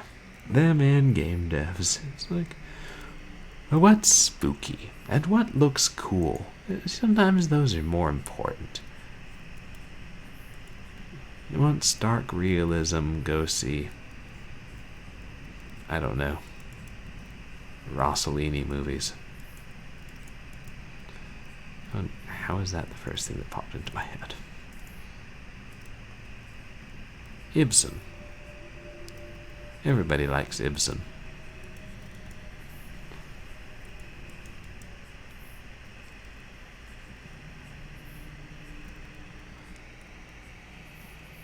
Ah. Come to Papa. And please have lots of batteries. Press F key to use. Oh, I already have. And it looks like a spare D battery, but you can't pick it up, so.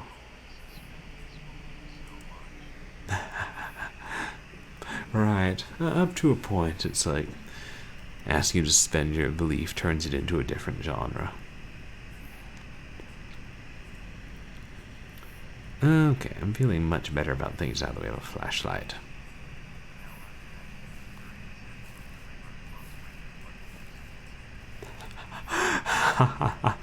That would be something.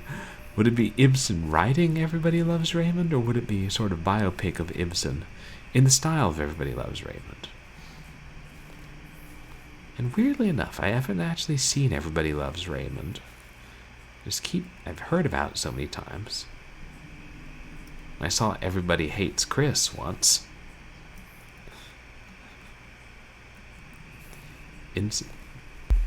Oh. There's that Ibsen starring it. Gotcha. There's that pulsing doll again for a moment.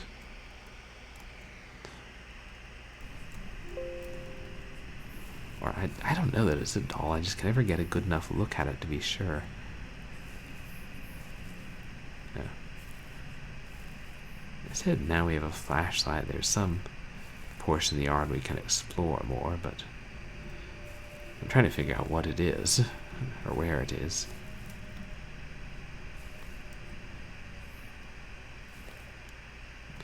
Is it just me, or are flashlights in real life a lot more powerful and easy to use than flashlights in games?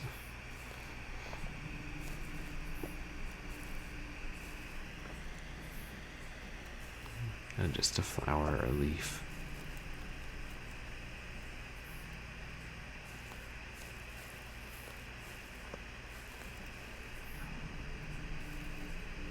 How big is this yard?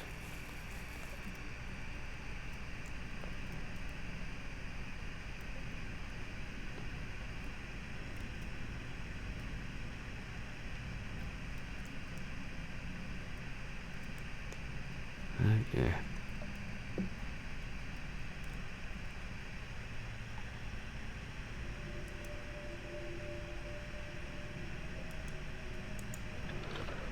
Back in the bathroom between worlds. There's nothing there.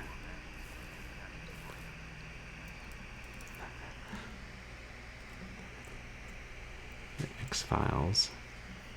Or matches in... Oh, right, the flashlights in the X-Files. And Phantasmagoria. I still have not played that.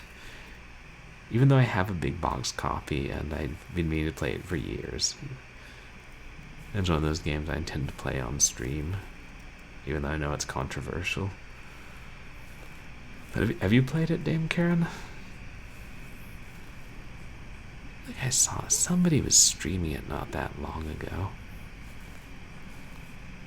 Maybe Joey did after Harvester and some of the others. No, it was someone else. Oh, they were xenon flashlights.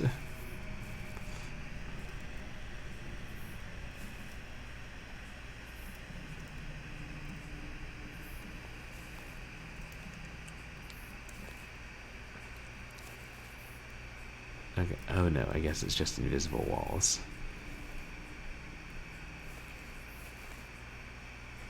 It's all invisible walls. Oh, Mr. STJ.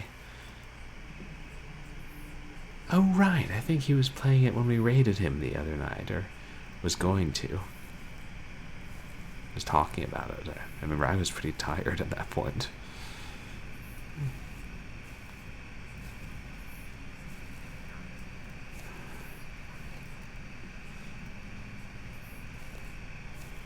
Yeah.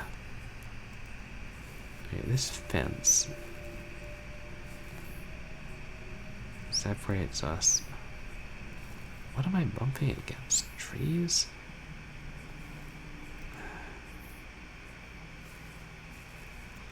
Oh no, it's the big rocks.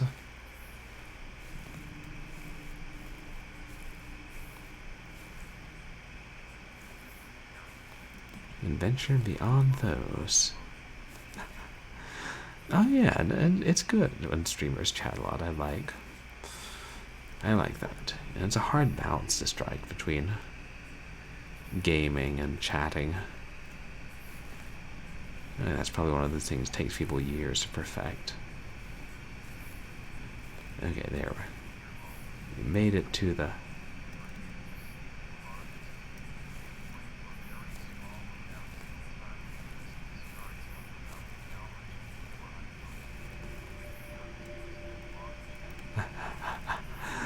oh, the first hour is just chatting.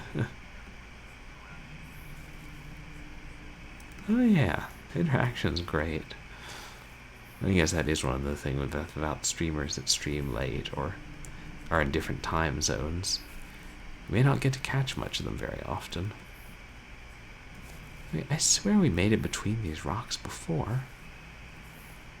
Maybe I went around them.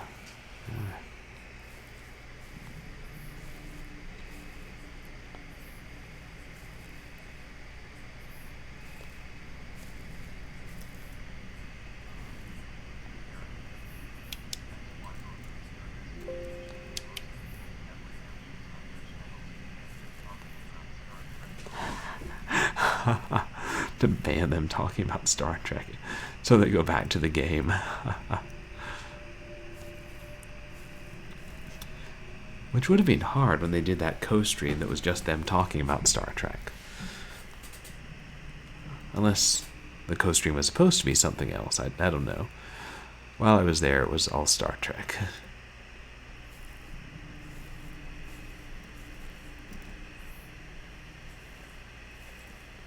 God, that flashlight's weak.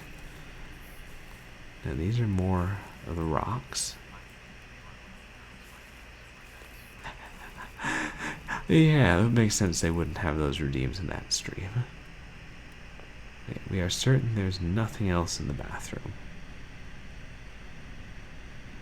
Yes, we are.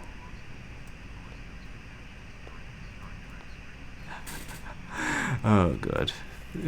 Yeah, imagine if you're playing Star Trek Voyager Elite Force. You couldn't talk about the game for 5 minutes.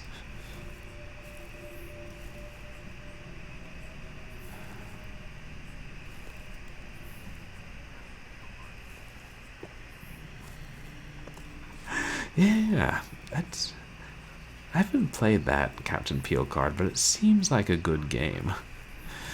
I convinced one of my friends to stream it recently. Yeah, chat would do that. And I hope people have actually banned Mr. Stead from talking about Star Trek in a Star Trek stream. Yeah, like my friend Andre who streamed it was saying, it's like a cut rate Half-Life that's Star Trek. Which I might try that at some point. Although I'd never watched Star Trek Voyager. Yeah. I mean, if you like those Turn of the Millennium FPSs, and more so if you're familiar with the series, I think. I've only really seen original series, Next Generation, and Deep Space Nine.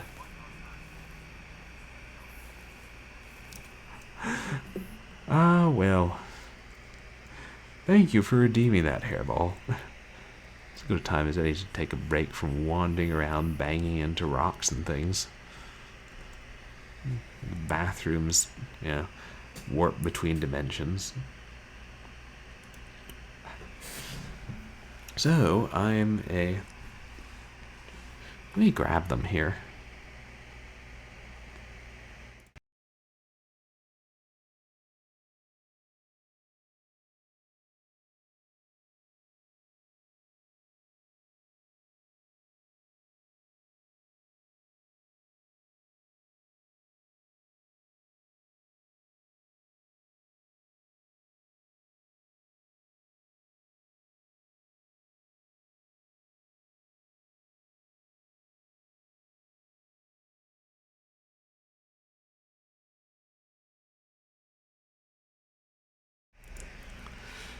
So, as you guys probably know,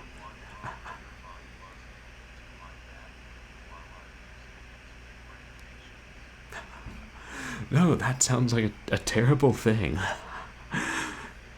Yeah, bathroom nightmare, exactly. But, I work with this small production company as an office PA, and they recently wrapped on 2 TV series, and because the big EP boss was really nice, they ordered jackets for some of the cast and crew, and he actually sent me ones for both seasons. So, here's the one for Chesapeake Shores on Hallmark Channel. I think it's orange. I said I would go ahead and take orange if they had any. And they said they didn't think they would, so it's probably gray or something. But yeah, it's surprisingly like a big winter jacket. Which makes sense. They were filming in Canada, like Vancouver Island. Right? Canada, North, actually need winter, I think. Not a deer orange. I don't know what not a deer orange is. And they did send me a thank you card too for the cast and crew. Oh, it's bright orange. Okay. Oh, nice. Orange is probably my favorite color, just because it's the color of pumpkins. But yeah, Old School Jay, I don't think he works on that show, but he works on something else that's shooting on Vancouver Island. Because there's a fair amount of a film industry there, I think. Because it's remote and has good tax breaks and can pass for the eastern coast of the United States. At least they hope it can. I assume. And the other one, which just came today, FedEx no less, is for Sweet Magnolias, which they finished shooting in Georgia, in Atlanta. They finished both series like just a couple weeks ago. And now we're getting all the production in the binders in the office and having to go through them, and guess whose job that is? Oh yeah, Sweet Magnolias. Soon to be released on Netflix. And this seems like a lighter jacket. The sort of thing, you know, more likely to wear around LA.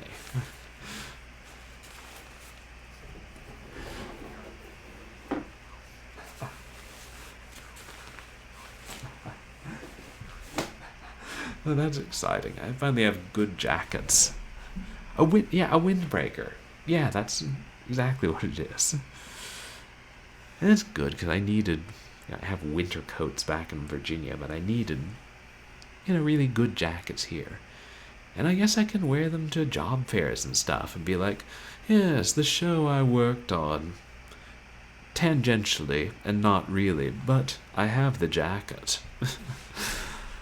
Oh, and they shot the X-Files in Vancouver too? Ah. Haha. I wonder if they shot some of it on, like, the country scenes in Vancouver Island, which is different from Vancouver, but probably fairly close. Close as anything has to be is when you travel to an island.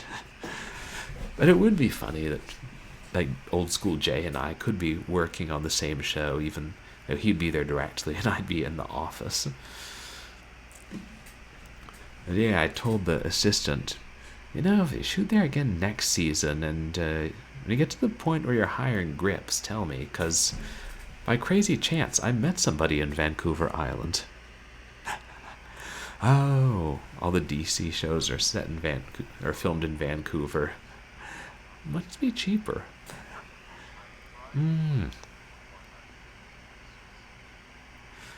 A lot of shows that are done in Canada. I mean, it makes sense because they have ridiculously good tax breaks, I think, and things cost less. And it's close enough to America that, you know, parts of it can pass for America, I think. You don't have to travel to Europe. Just like there are a fair amount of movies and shows set in other states. You wouldn't think they would be, or filmed there, because even the states have tax incentives. I don't know much about it, but I know that producers like to take a lot of advantage of those. Oh yeah, that was my exciting film production-related windfall. Which I gotta thank the EP because he'll be back in town this week. Like finally, after everything wrapped, and I'll get to see him. Well, thank you so much for redeeming that, Hairball.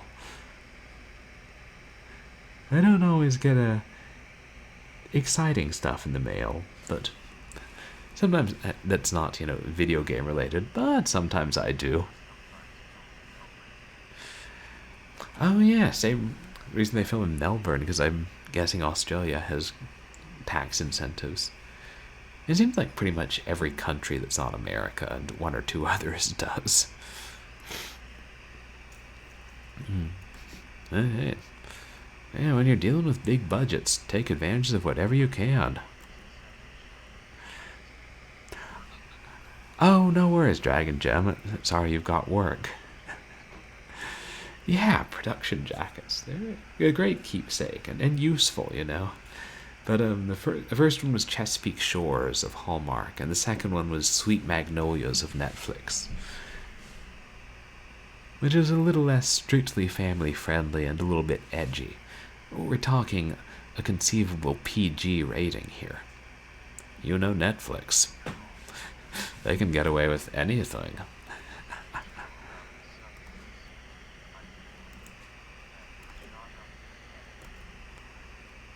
Oh, a show about a succubus set in Canada.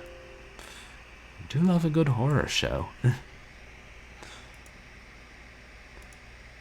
And a good horror game. Hey game, what are we doing?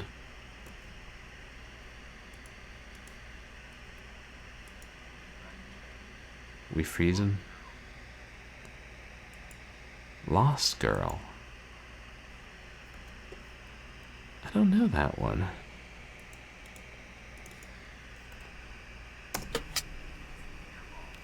Oh, that was peculiar. Oh.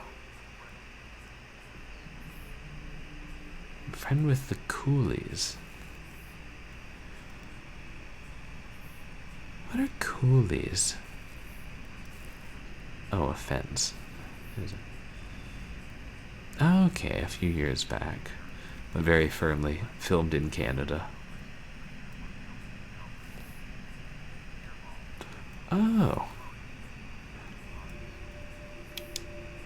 Cool Eyes. Oh, Cool Eyes, I see. It's interesting. They started the series elsewhere and then moved production to Melbourne.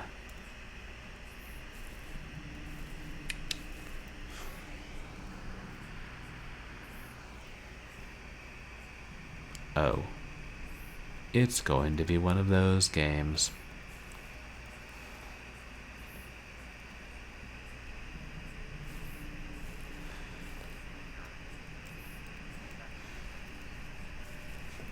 Right. As they get to later seasons, they must really need them. Well, why didn't you just make the game unwinnable? Yeah, one of those your flashlight will run out of batteries games.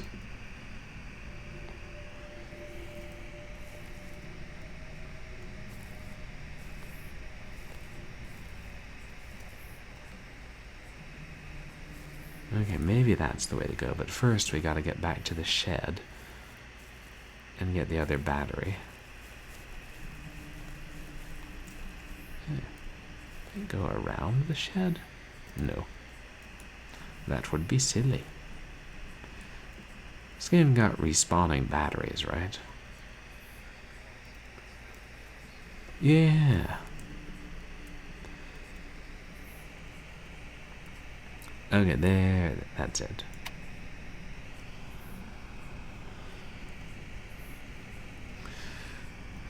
I would love a horror game with one of those forever flashlights where you squeeze it and it gives a burst of light that fades after a few seconds. It would be creepy, and also you would never have to worry about permanently running out of light.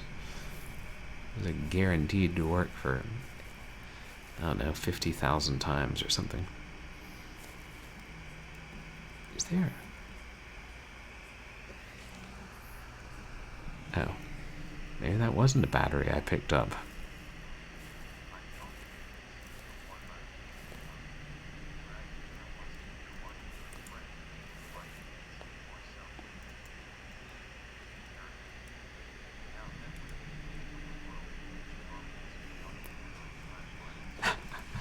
Right.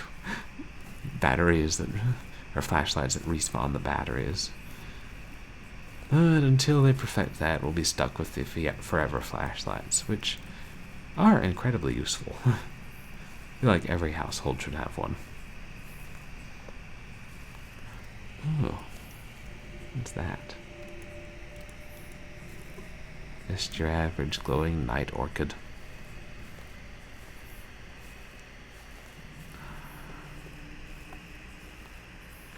Jeez. We gotta get back to the house. They're like, I don't know, I just heard them called forever flashlights, but they're like kind of shorter and have a handle along one side. And when you squeeze the handle together, it's something in the mechanism generates light. So it's like they don't rely on batteries, just probably not static electricity, but I don't know.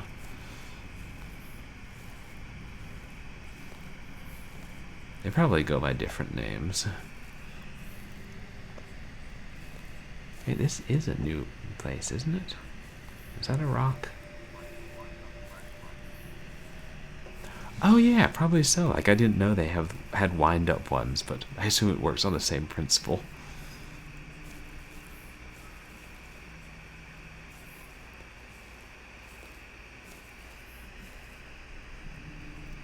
I thought we got the other battery, but I don't know.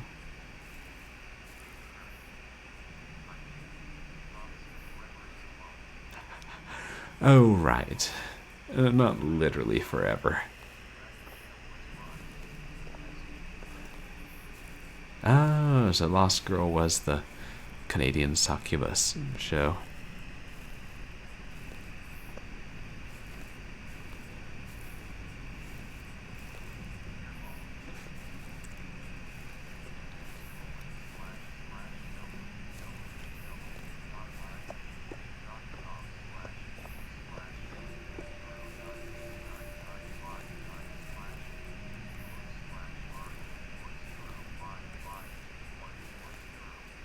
Oh, so I'm guessing that's the link to it. Oh.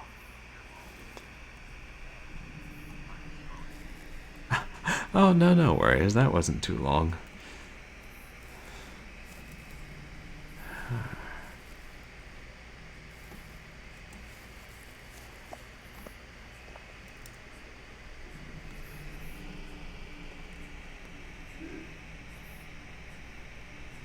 Oh, okay, there.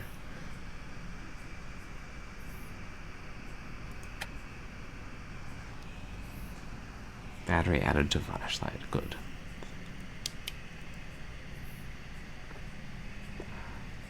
Oh. Wait, steps. Candles.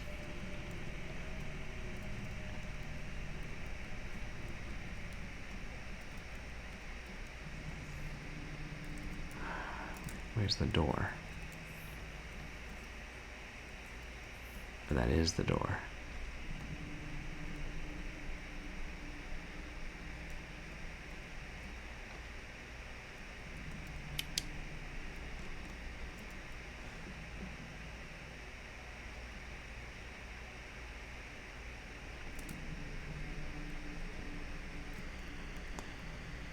No, that should be back outside.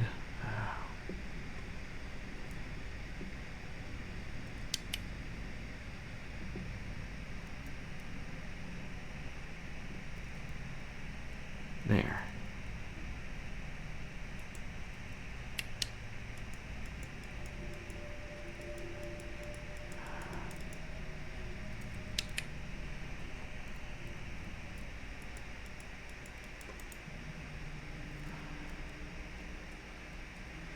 This is a different house, I think.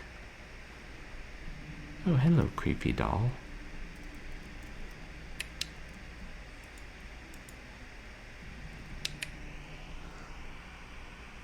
Stop. No trespassing.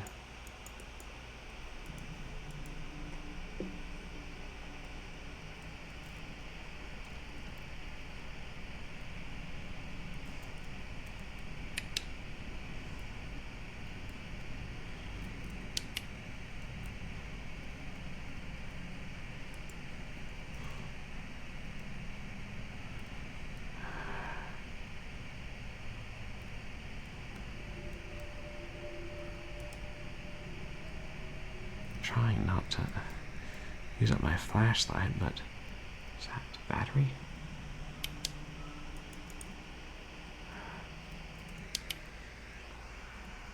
I can't tell if that's a battery or not.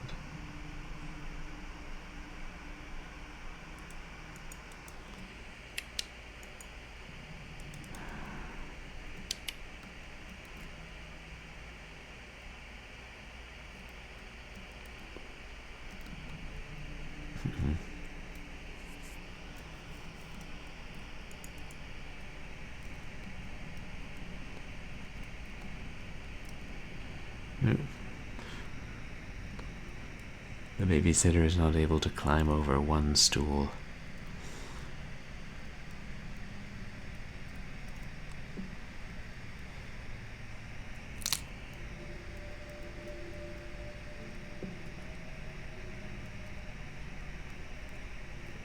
Well, we broke something.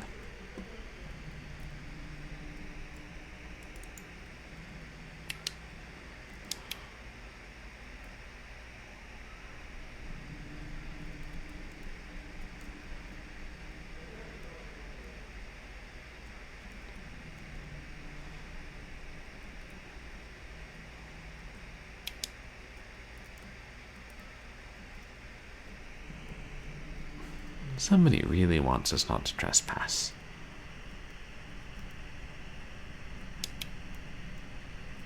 Get out. Written in a damp liquid. I can only assume it's blackcurrant sauce.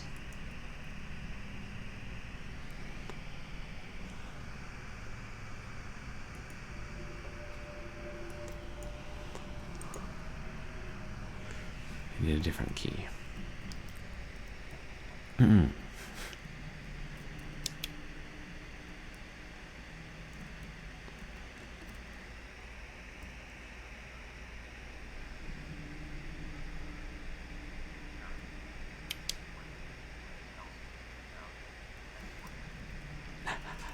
The pig demon.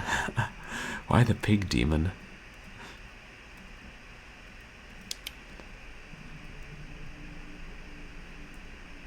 Is that a reference to something? Oh, Creepy Doll is looking that way. Is Creepy Doll giving me a hint? Or is Creepy Doll being creepy?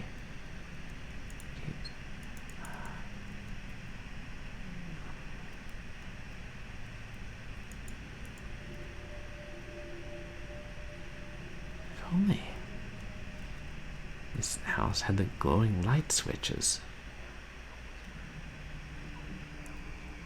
Oh, Amityville. Gotcha. I probably, because I did sound familiar, and I saw the first couple Amityville movies. Never read the book.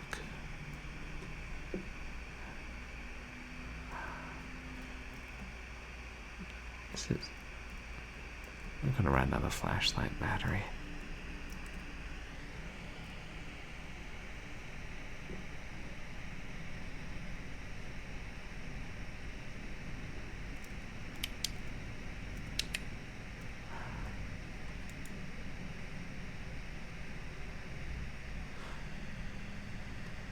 I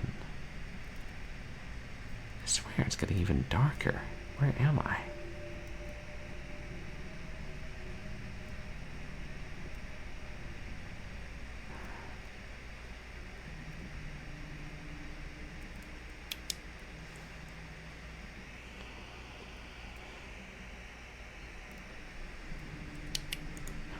Am I looking at the floor?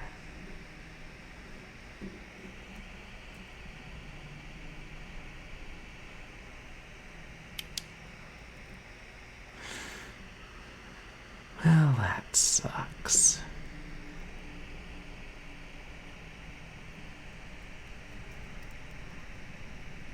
Can't even find my way back into the hall.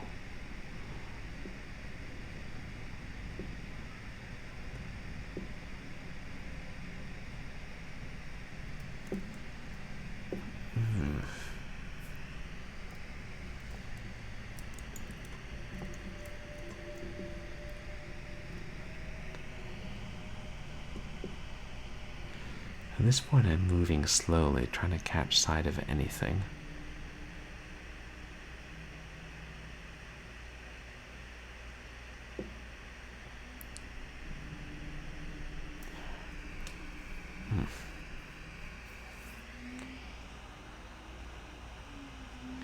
I'm honestly wondering if things aren't displaying properly. Yeah. Hello, darkness, my old nemesis.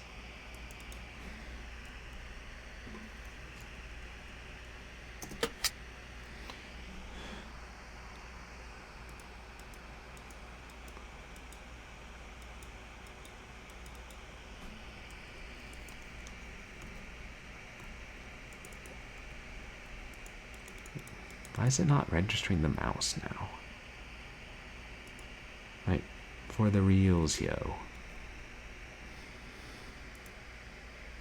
The mouse is working. I warned you that.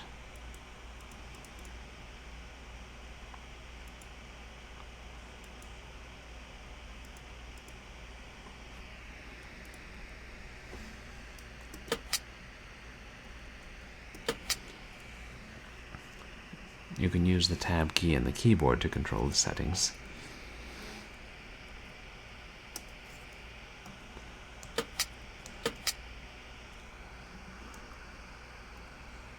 Anti-aliasing. I never really did get a good understanding of what that was.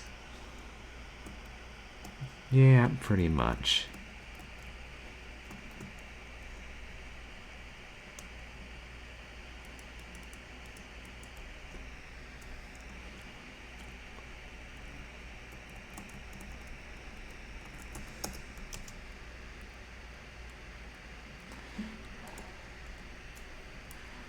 And it won't let you click apply. Won't let you click that back either.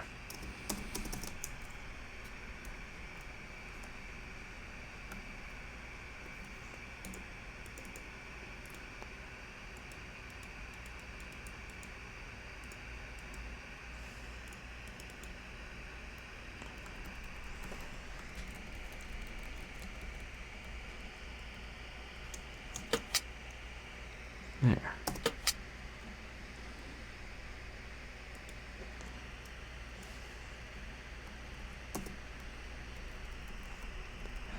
Of course, it won't let us hit apply, then there's no way to change it, is there?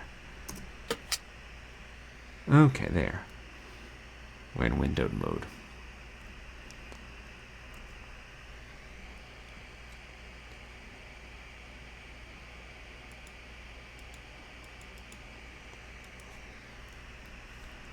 Like, seriously. This is like a significant bug, whatever's going on here.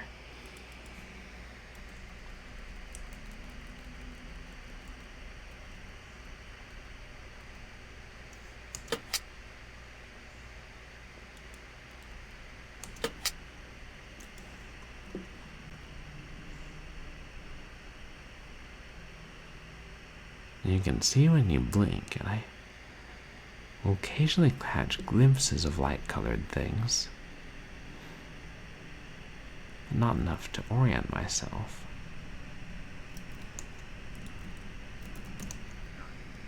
Wait. Yeah, I really think they are, Dame Karen. I mean, I caught a glimpse of light, but when I tried to walk...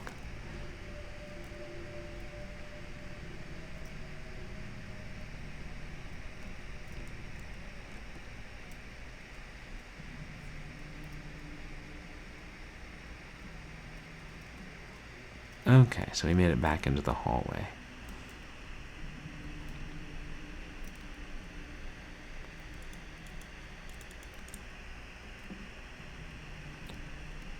And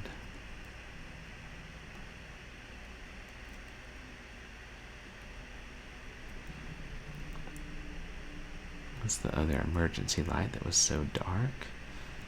And it might be the candles on the porch.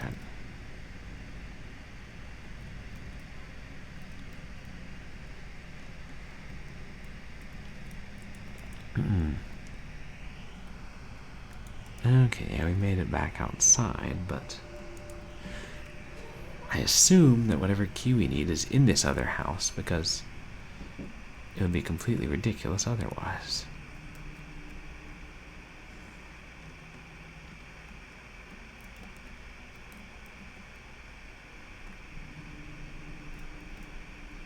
I can't even tell if I'm going back in the house or not.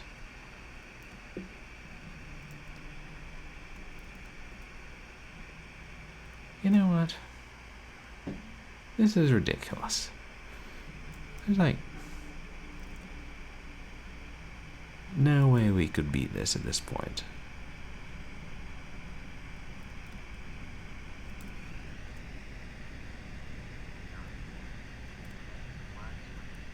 Yeah, I can see traces of light-colored things. I think that means we're outside again. And hitting invisible walls again.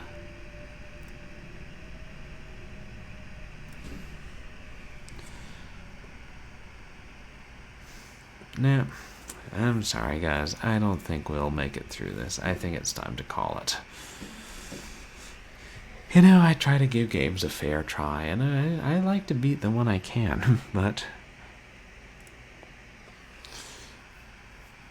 And, you know, I try and put up with a fair amount of problems in games, but that was just too much. Ah, thanks. And I don't know to what degree it was my computer not being great.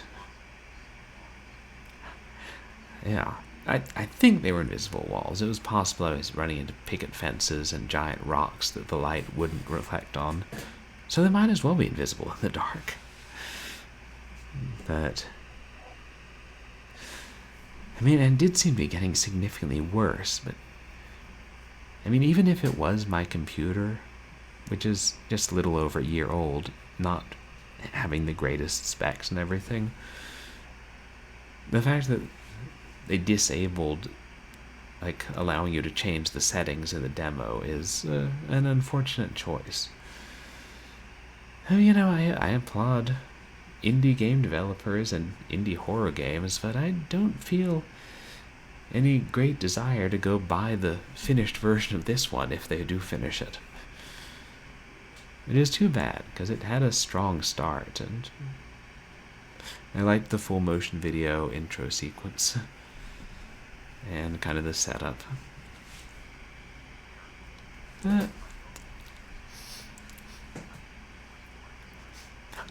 That's what I'm kind of leaning towards, it being poor design. I do give them the benefit of the doubt a fair amount of the time, since who knows what's up with my computer. But the first game we played was only 10 or 15 minutes long, but that was all right. And that's one of the things with Short Horror Saturday, when we play games that I don't know. It's some days we'll discover amazing and wonderful ones that brand themselves onto your memory in the most violent way possible, and other times it's just kind of forgettable. Yep, there's some darkness and I'm disoriented. Was there anything else? Can I go now? Okay, I'll go ahead and finish up and raid somebody. And to tell you guys what's coming up in the future, I intend to stream again tomorrow. We will finish Haunting of Cliff House, definitely. And then, I don't know. I was wondering if maybe we shouldn't start another longer game halfway through the stream, so maybe we'll play the second episode of the Ben Jordan series, which we played the first one on my affiliation stream. It was one with the skunk ape ripping people bodily apart and then doing cocaine. Good times. And then on Wednesday we'll continue, and I believe we'll finish Ecstatica, which is a fever dream of nudity and madness in its own right. And then next Saturday, I don't know what I'll do for Short Horror Saturday. I have a fair amount of different options. Right. The old hag in Ecstatica. Which I'm not sure if you mean the portly but sexy witch who smooched us, or the wizard's maid who summoned the demon. And I think she was younger. We're probably talking about the witch, whose broom needs more gas. And what else? Yeah, that's what I know for coming up. And then next Sunday, maybe we'll start that Hardy Boys game or something else. And at some point I'll do the extra stream, which should be The Madness of Roland. If you like early CD-ROM titles with lots of text. Oh right, the old hag from Haunting at Cliff House, the mysterious sea hag who made us break into people's rooms to steal things, and then wanted us to go out into the forest for mystical reasons. And may or may not have been related to the jigsaw puzzle of the Duskaya, which is the horrible woman who carries children away and then cooks and eats them. We're not sure what's going on there, or when exactly the fairy intervention is going to take place, because you know it has to. They've set it up. And I'll try and get the new emote made this coming week, and do a few other things. I'm sure there'll be more changes and announcements coming soon. But in the meantime, feel free to follow me on Twitter and MySpace, and on Twitch if you haven't. Fairy intervention, yeah, which I think it was. I picked that up because it was a line from the Pirates of Penzance. To explain leap years. God, Gilbert and Sullivan are brilliant. So, if we could go ahead and hang out for a raid, and I'll see who's online. My friend was playing Genshin, which is a new RPG that he voice acted in. I wonder if he's still online.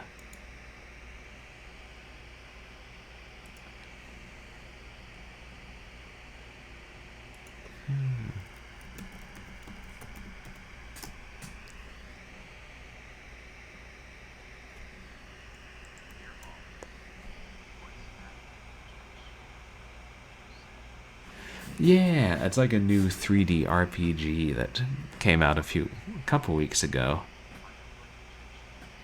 Oh, no kidding, Seacross. How are you enjoying it? It looks pretty cool thus far, from what I've seen on his stream.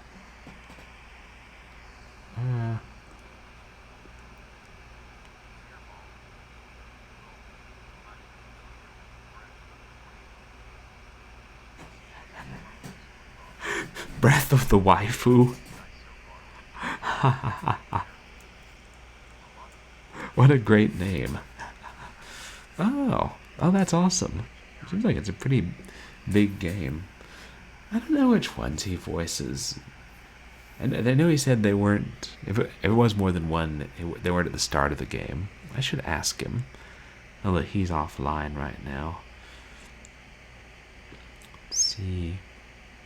We've got Nikage, we've got Seraphins, we've got Fanboy Brian. Did we raid him fairly recently? We've got Cobra Commanda, who's playing. Hey, I should see what people are playing.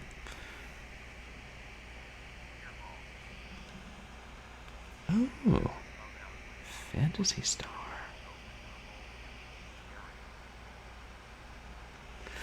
It's 2.0. Oh, Genshin 2.0. Cobra's playing Phantasy Star 4, but you know, we should probably raid Seraphines, because I actually meant to do it on Wednesday, because he was the one who suggested we play Ecstatica. Like, even though I'd known about it for years, but I wasn't going to play it on stream till he suggested it, and I forgot to raid him and felt bad, so we should probably go ahead and raid him. He's a cool guy anyway. He's playing Overwatch 2? Overcooked 2. Ooh. Oh yeah, I bet so. He's a really friendly guy, welcoming of everybody. And he's playing Overcooked 2, which I assume is a survival horror game about killing and eating humans.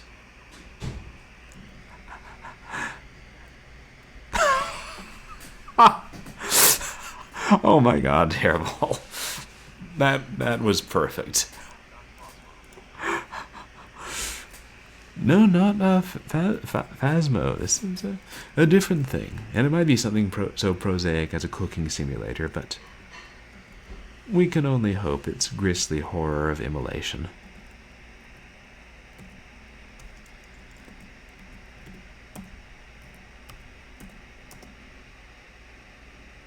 Work? Alright, it's weird. It only shows at the top whether it worked. Oh yeah, I know he's been playing a fair amount of Phasmo and a couple of retro FPSs. Well, sorry that the main game of today didn't turn out so great, and we didn't actually get to any of the substantial horror in it. But, hey, when we play it again, oh wait, we're not going to play it again, ever. Maybe when it comes out and they fix it.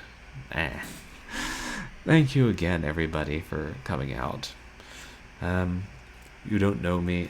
I stream retro, variety, and horror games Wednesday and Sunday evenings, and Saturday late afternoons. Yeah, that's a good way to put it, Dame Karen. Thanks. Oh, my pleasure. Thank you guys for coming in. It always means a lot, whether you're lurking or chatting or making me laugh with jokes. But I always had a good time with you guys, so thanks for joining me for Short Horror Saturday. And please stick around and say hi to Seraphines. And I'll see you all again soon. Tomorrow, even.